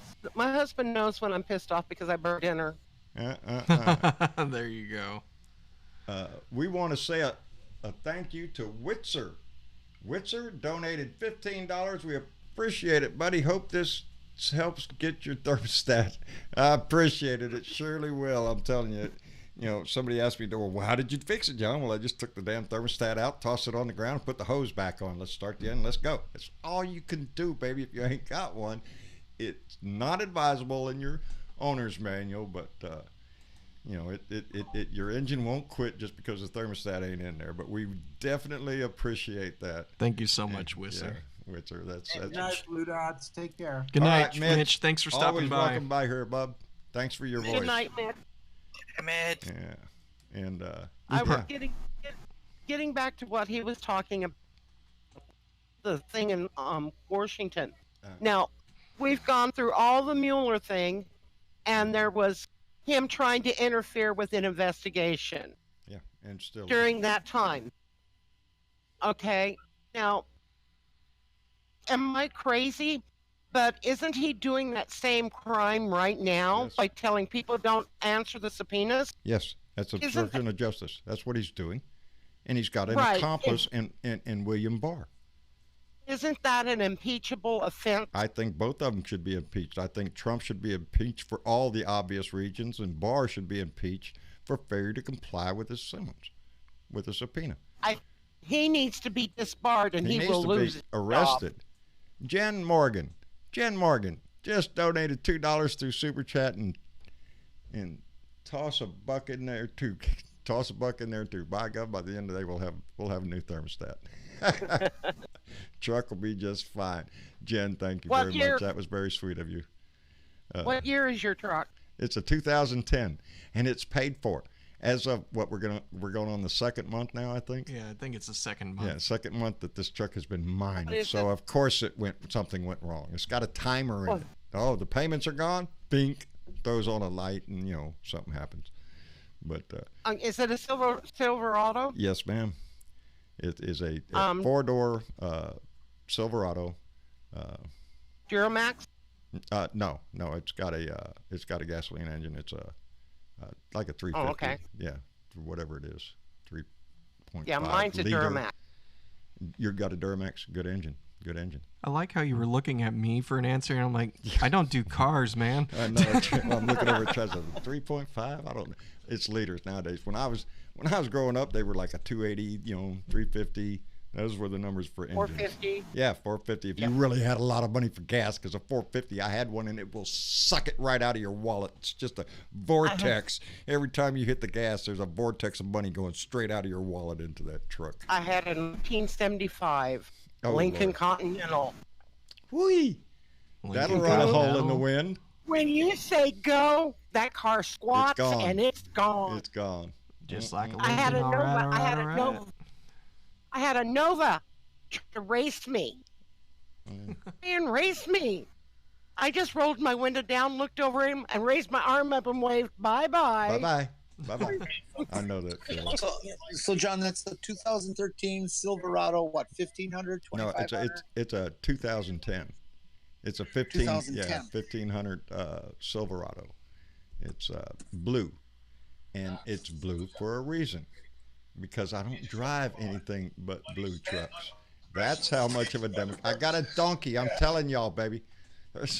I believe in this. This is our fight, and all my trucks have been blue. Is that? This one though. I don't know. When I went to buy it, I don't know if I was delving back into my. It's the first thing my wife said when I brought it home is, "Well, is it loud enough?" You can hear me coming down the street. That thing's got dual exhaust. It's tuned up. It's got a hood scoop up on there. It looks badass, and it will run a hole in the wind. I don't What do that size anymore. engine is that? I think it's I don't know. It's a 3.5. Again, you're looking at me like I'm a car. I can know. tell I'm you more about like aircraft than I can tell you about cars, dude. I don't know. It's one of them. 4.3 liter? No, it's a 3 point something, 3.8 or something. Don't be looking up the part number there. What are you doing, Jen? I'm looking up the part number. I thought that's what you was doing. Is it a V6? No, it's a V8. Yeah. 4.8, 5.3. They should be they could be interchangeable for those. Geez, I made that pitiful.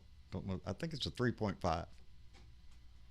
There ain't no 3.5. Ain't no 3.5. Not in a V8. Well, it's a V8. Shit, I don't know. I guess when I go to buy the part, that's when what years, I mean, what size it, because I do, because on this truck, I can't find a little tag all the time, and I keep forgetting what it is. But hey, all you got to do is take in the last, I think it's the last 6 VIN numbers on your vehicle and take it in, they'll pick it up. Yeah. Yeah, a thermostat's a common item. It's not that expensive. We'll, pop it in there. It's just 2 bolts. Probably 50 a year. Yeah.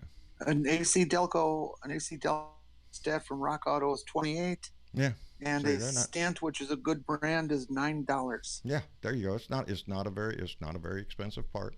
Yeah. It's a necessary part if you want to keep your vehicle for a long time. Now, how much would that be? Yeah. If you had to go get that replaced. Oh, well. $2,000, $3,000. No, we could do it for $478.52. Assholes. Yeah. This happened to Travis. This happened to Travis. Travis calls me one time. They were having trouble with your alternator. Yeah, it was an alternator, and we heard, it's expensive. And it was like, well, Dad, yeah, we just went through this shit. Oh, it's gonna be $3,000, but they got us on credit. Yeah, no. You learn from your mistake once, and now I don't trust any fucking buddy. So I went down there to a Firestone place here in Corpus Christi.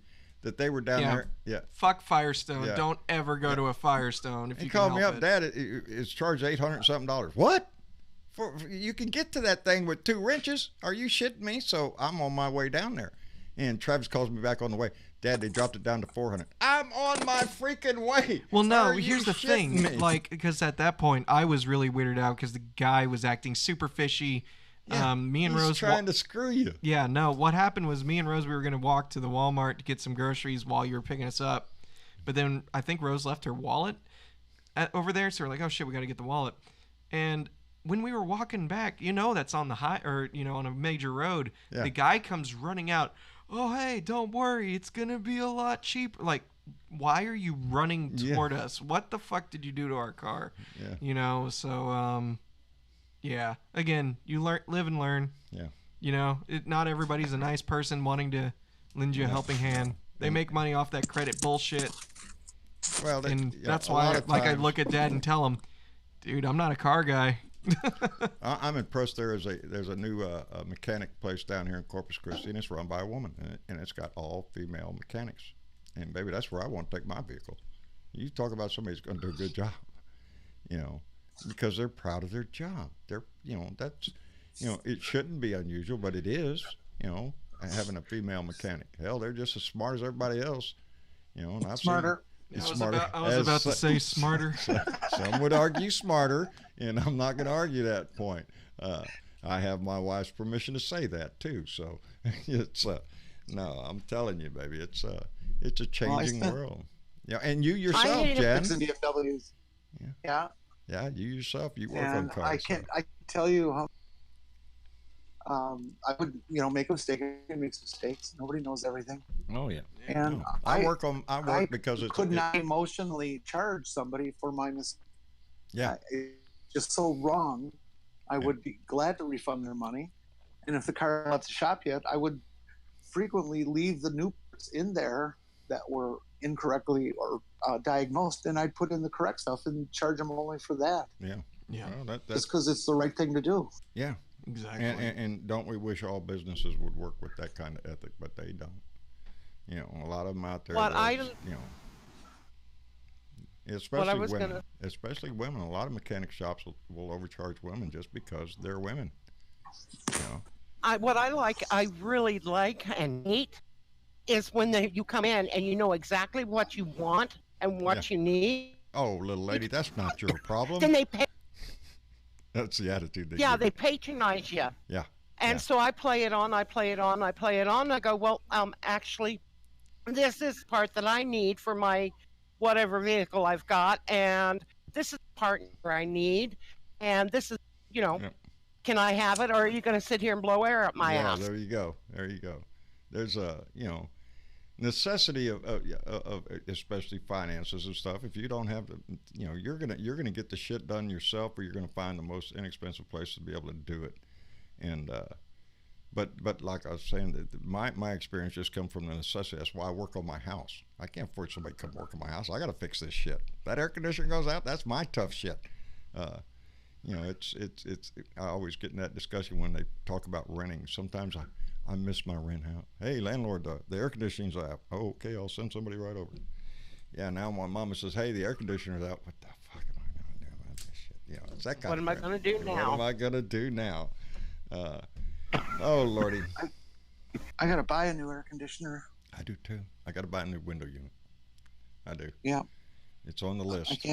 I can't survive without one. No, down here in Texas, you can't. I mean, that's Mama won't ride to me too many places now because we're getting into the summer months because the air conditioner's broken and man, I'm telling you, when I go out, I lose 10 pounds probably every time I drive to town and stuff. Get back, I'm sweating my ass off. So yeah, it's on. But I just paid for the truck, so now we're saying, well, now we got that payment we're not doing. We can use it to get the AC, and I want to do that because I prefer my wife to be sitting next to me when I drive somewhere.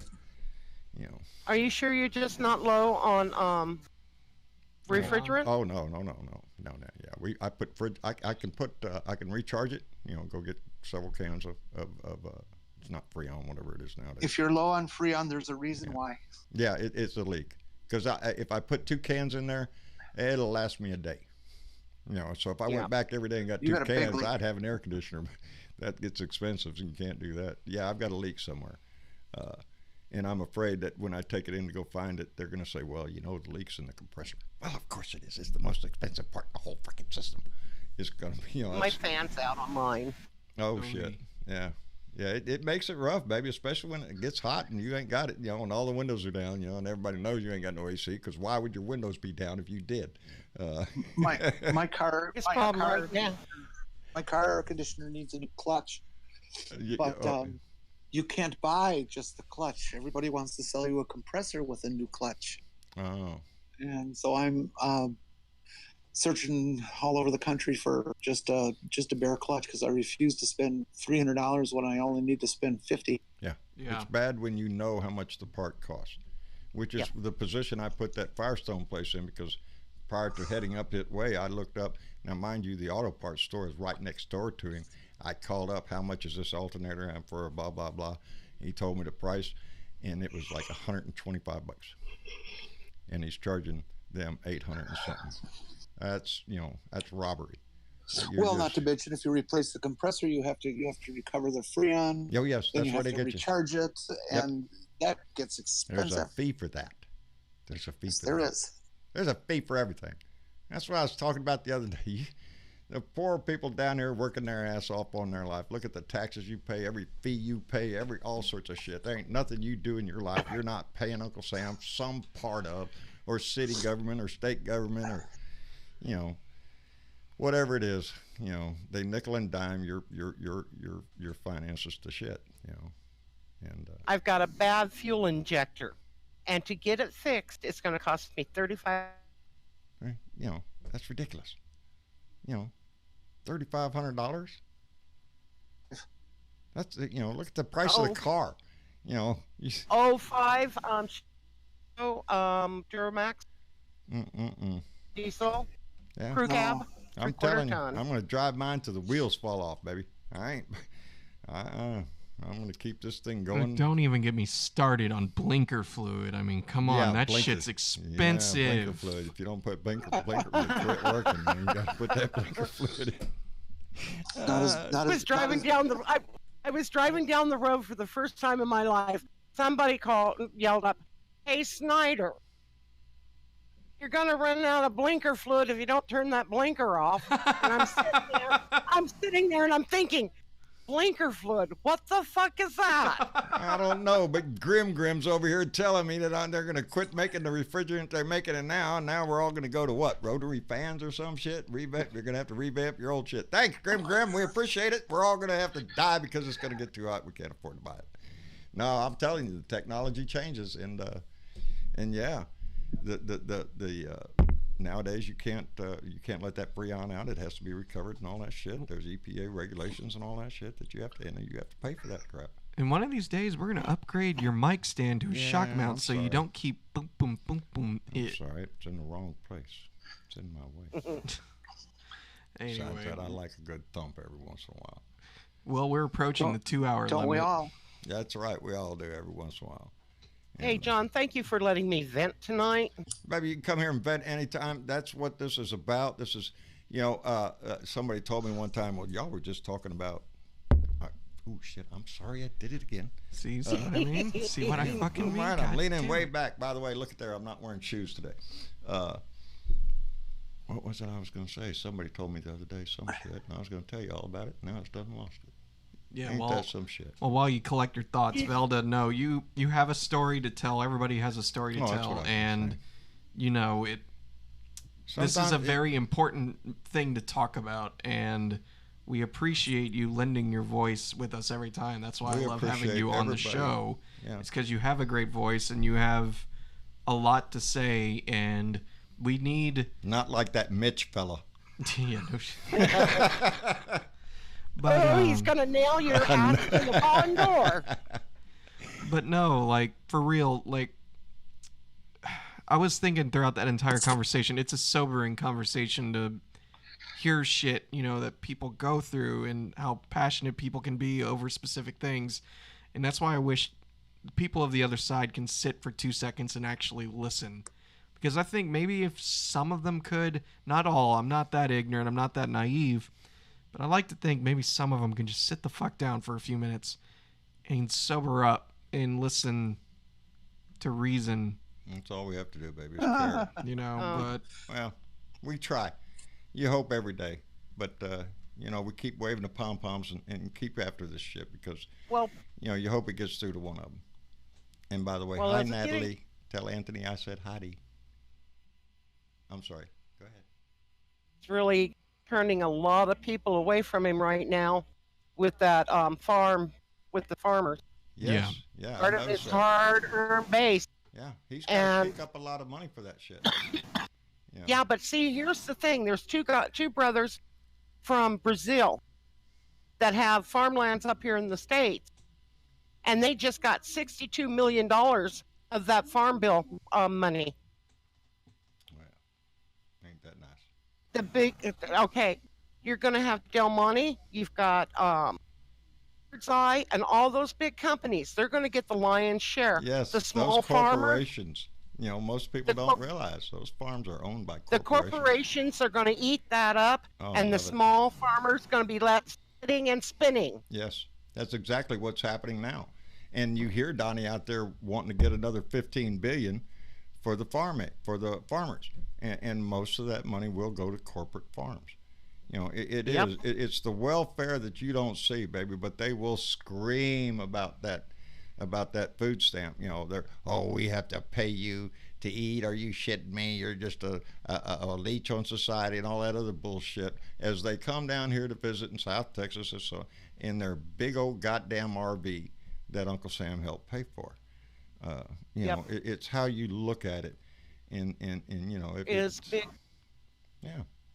Welfare is big pharma, oil companies, and the whole 9 yards. Those are the welfare queens. Yeah, that's how come I say, don't talk to me about the free market. It's not a free market. Are you shitting me? If it was a free market, well, you'd be selling your shit for whatever you could get for it, and Uncle Sam would not be subsidizing a damn thing. But that's not the world we live in. These corporations, these businesses, they live on subsidies. The whole damn thing's set up for it. But that it's a subsidy. For you, it's welfare, and you're a leech. And right. And it's a different paradigm. Corporate fascism is based on public funding of debt and privatization of profit. That's it. That's it. That's exactly what and it the is. And the people that get hurt in this war between China and the United States isn't the president of China. It isn't the president of the United States. No. It's the everyday people that bust their ass working, trying to provide for their families in both countries. And they're saying here in the United States it's going to cost the average family $800 a year more right now with the tariffs that's coming right now. And Walmart just announced that they're going up on a lot of their prices. That's who it is. Yeah. No matter how many times Donnie tries to scream that the tariffs are pouring in from China, it's not coming from China. It's coming from us, and it's going to come out of your pocket. And they're fine with that. That's okay. He doesn't have a problem like that. You know, you tell me Donnie's ever been inside a grocery store, I'll kiss your ass. I'll give you 50 minutes to draw a crowd to watch me do it. He ain't been in the store. He doesn't know what it is to live life. He's had a silver spoon up his ass ever since he was born.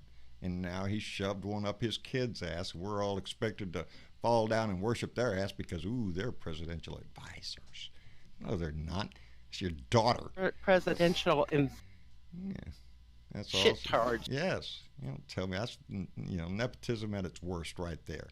You get your son-in-law, you got your kid there. Oh, shit. Are you kidding me? And Jarrett's going to fix everything. Don't worry about it. Kiss my ass. I can't stand to see the little fart because he does not strike me as a person of confidence at all. You know, when this is all said and done over, when they get them that yellow shit out of the White House. Yes, ma'am. What we need to do is sit down with the Congress and the Senate and then ratify through the 50 states constitutional change to nepotism and to can we impeach a sitting president and make it law? That whole impeach a sitting president indict a sitting president. That is just an opinion. You know, we want to remind everybody all the time that is not a law. That is the Office of Legal Counsel that says you can't do that. Fuck you. Kiss my ass. Who are you? And that was standing from Nixon. Yes. That doesn't mean now. Yeah, I'm telling you, that's just a bullshit OLC memorandum that they put out to make it, seem like you can. It's not law. It has not been tested. It's not been passed by our legislature, and it's an opinion from the Office of Legal Counsel. It was from the Republicans when Nixon was in office before they took and changed their mind and said, yeah, you got to go. And then he resigned and Ford pardoned him. Yeah, right off the bat. Yeah. I wonder who's going to pardon. Is Pence going to pardon Donnie? I don't think Pence can pardon Donnie from state charges. No, he can't. But here's the thing. With Pelosi, they could all go ahead and bring all this out, go through the motions of impeaching him in the House. Right. Yeah.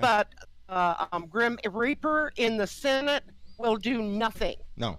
And that's what I want Unless he's forced to. And that's what I want the United States citizens to see. Yeah. This is what happened. Here it is in black and white. You've heard it. You've read it. It's here. Exactly. The Republicans are wiping his ass and doing his bidding. We need a change. The Republicans are using the Constitution as toilet paper. That's what they're doing. They don't care what the law says or anything. They're in here to protect this asshole. And it's disgusting to see them do it. The depth of which they will go. Yeah. Look at Lindsey Graham. Are you shitting me, Lindsey? Flip-flop like everything. He showed his ass for being nothing but an ass licker for Trump is what Lindsey Graham is. That's his job nowadays. It keeps him on the golf course with Donnie. So Lindsey licks away, baby. I'm sure Trump's got the cleanest ass in Washington. I think I sent you that clip I got of Lindsey Graham and Mitch McConnell of them changing their tune from Clinton to Trump. Yes, there's a big difference, especially Lindsey. I just love Lindsey. Lindsey's all gung-ho about honesty and integrity in the White House. We must demand this. It's the American way. We can't have such lying peace. Are you shitting me? You get your little your little panties all wadded up there, Lindsey. Are you shitting me? That's just disgusting. Because there are, that's what amazes me in this day and age, baby. Everything's on tape. They'll pull your shit up from years ago and throw it right in your face. Well, look what you said 2 years ago. And last week. In 1989, Trump said that if he ever ran for president, he would run as a Democrat. I'm not a Democrat, but as a Republican. That's right. Because he would believe anything he fucking told them. That's right. He said that, baby. That is right. That is true. And guess 1998. what, baby? He was right. He was right. Because he was never a Republican before. Everybody knew that shit. They were liberal as hell. Are you shitting me? He was good friends with Hillary Clinton and Bill Clinton. Yes, rubbed elbows all the time. Grandest thing in the world. Gave all time. And he was a Democrat. Yep. He was a Democrat. Until he decided to run, and you are right, he called it years ago. Because the Republican Party, you can feed half of those people shit, and they'll think it's mushrooms, baby. That's all it takes is a bumper sticker. I'm serious about that. Half these idiots down here can be grabbed with a bumper sticker. Second Amendment, it's my right. And what it is it's a lousy education in the red states. It's the dumbing down of America, baby. The lack of education in rural America, Bible thumping America. I don't want you to be learned. Yeah. And thank God I grew up in thy husband, all that kind of shit. That's what Anyway. Raised in Washington State. Yeah, baby. I wasn't raised with that shit. I go in there and try to tell Mama, cleave unto me. She'll cleave me all right, baby. There's a meat cleaver in there. That's the kind of cleaving I'd get. No, baby. It's ridiculous, and it is.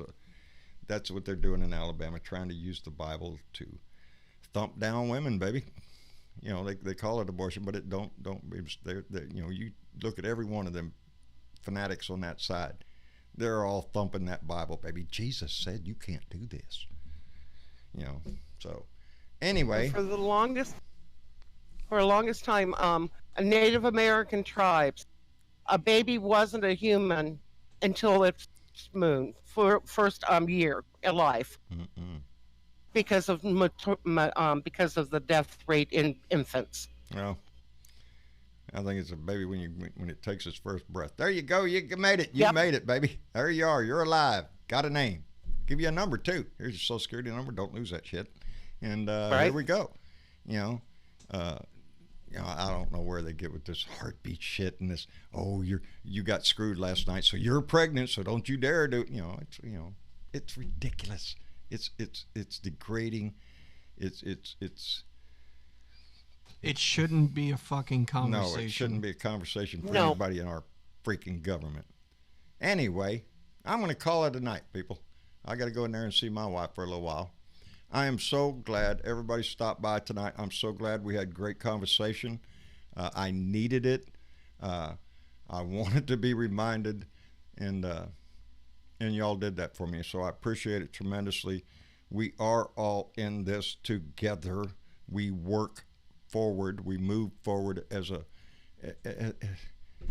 humans, man, as people, caring and keep our eye on the ball. That's what I want to say. You keep your eye on the damn ball, and we can do this. And maybe I'll beat the drum louder. Who knows? I don't know. Shit. Can't please everybody, baby. But I'm doing my best out here, baby. And I come from my heart. Every time I do, every time this camera gets turned on, I don't have anything on what I'm going to say. I have notes scribbled down about news events and stuff, but what I say comes out of my mouth. I'm proud of what it comes out, and I like what I say, and I'm proud of it, and I'm going to keep saying it. Amen. So there you go, baby.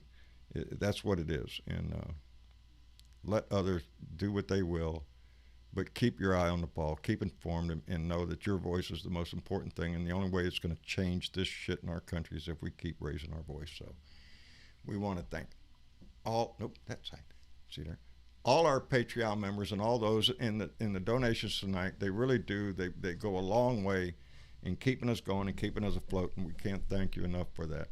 And y'all have a good night. We will see you tomorrow. Is Beer and Bud Friday. Y'all know what to do. Get all that shit ready. I'll be down in the shop, I hope. Get this stuff moved. I prefer doing my rants down there. I'm more comfortable when I start yelling. Anyway, y'all have a good night. We're going to head over to the Discord chat room here for just a few minutes after we shut down and visit with everybody over in the green room. And y'all take it easy, and we'll see y'all tomorrow. And have a good one. Later.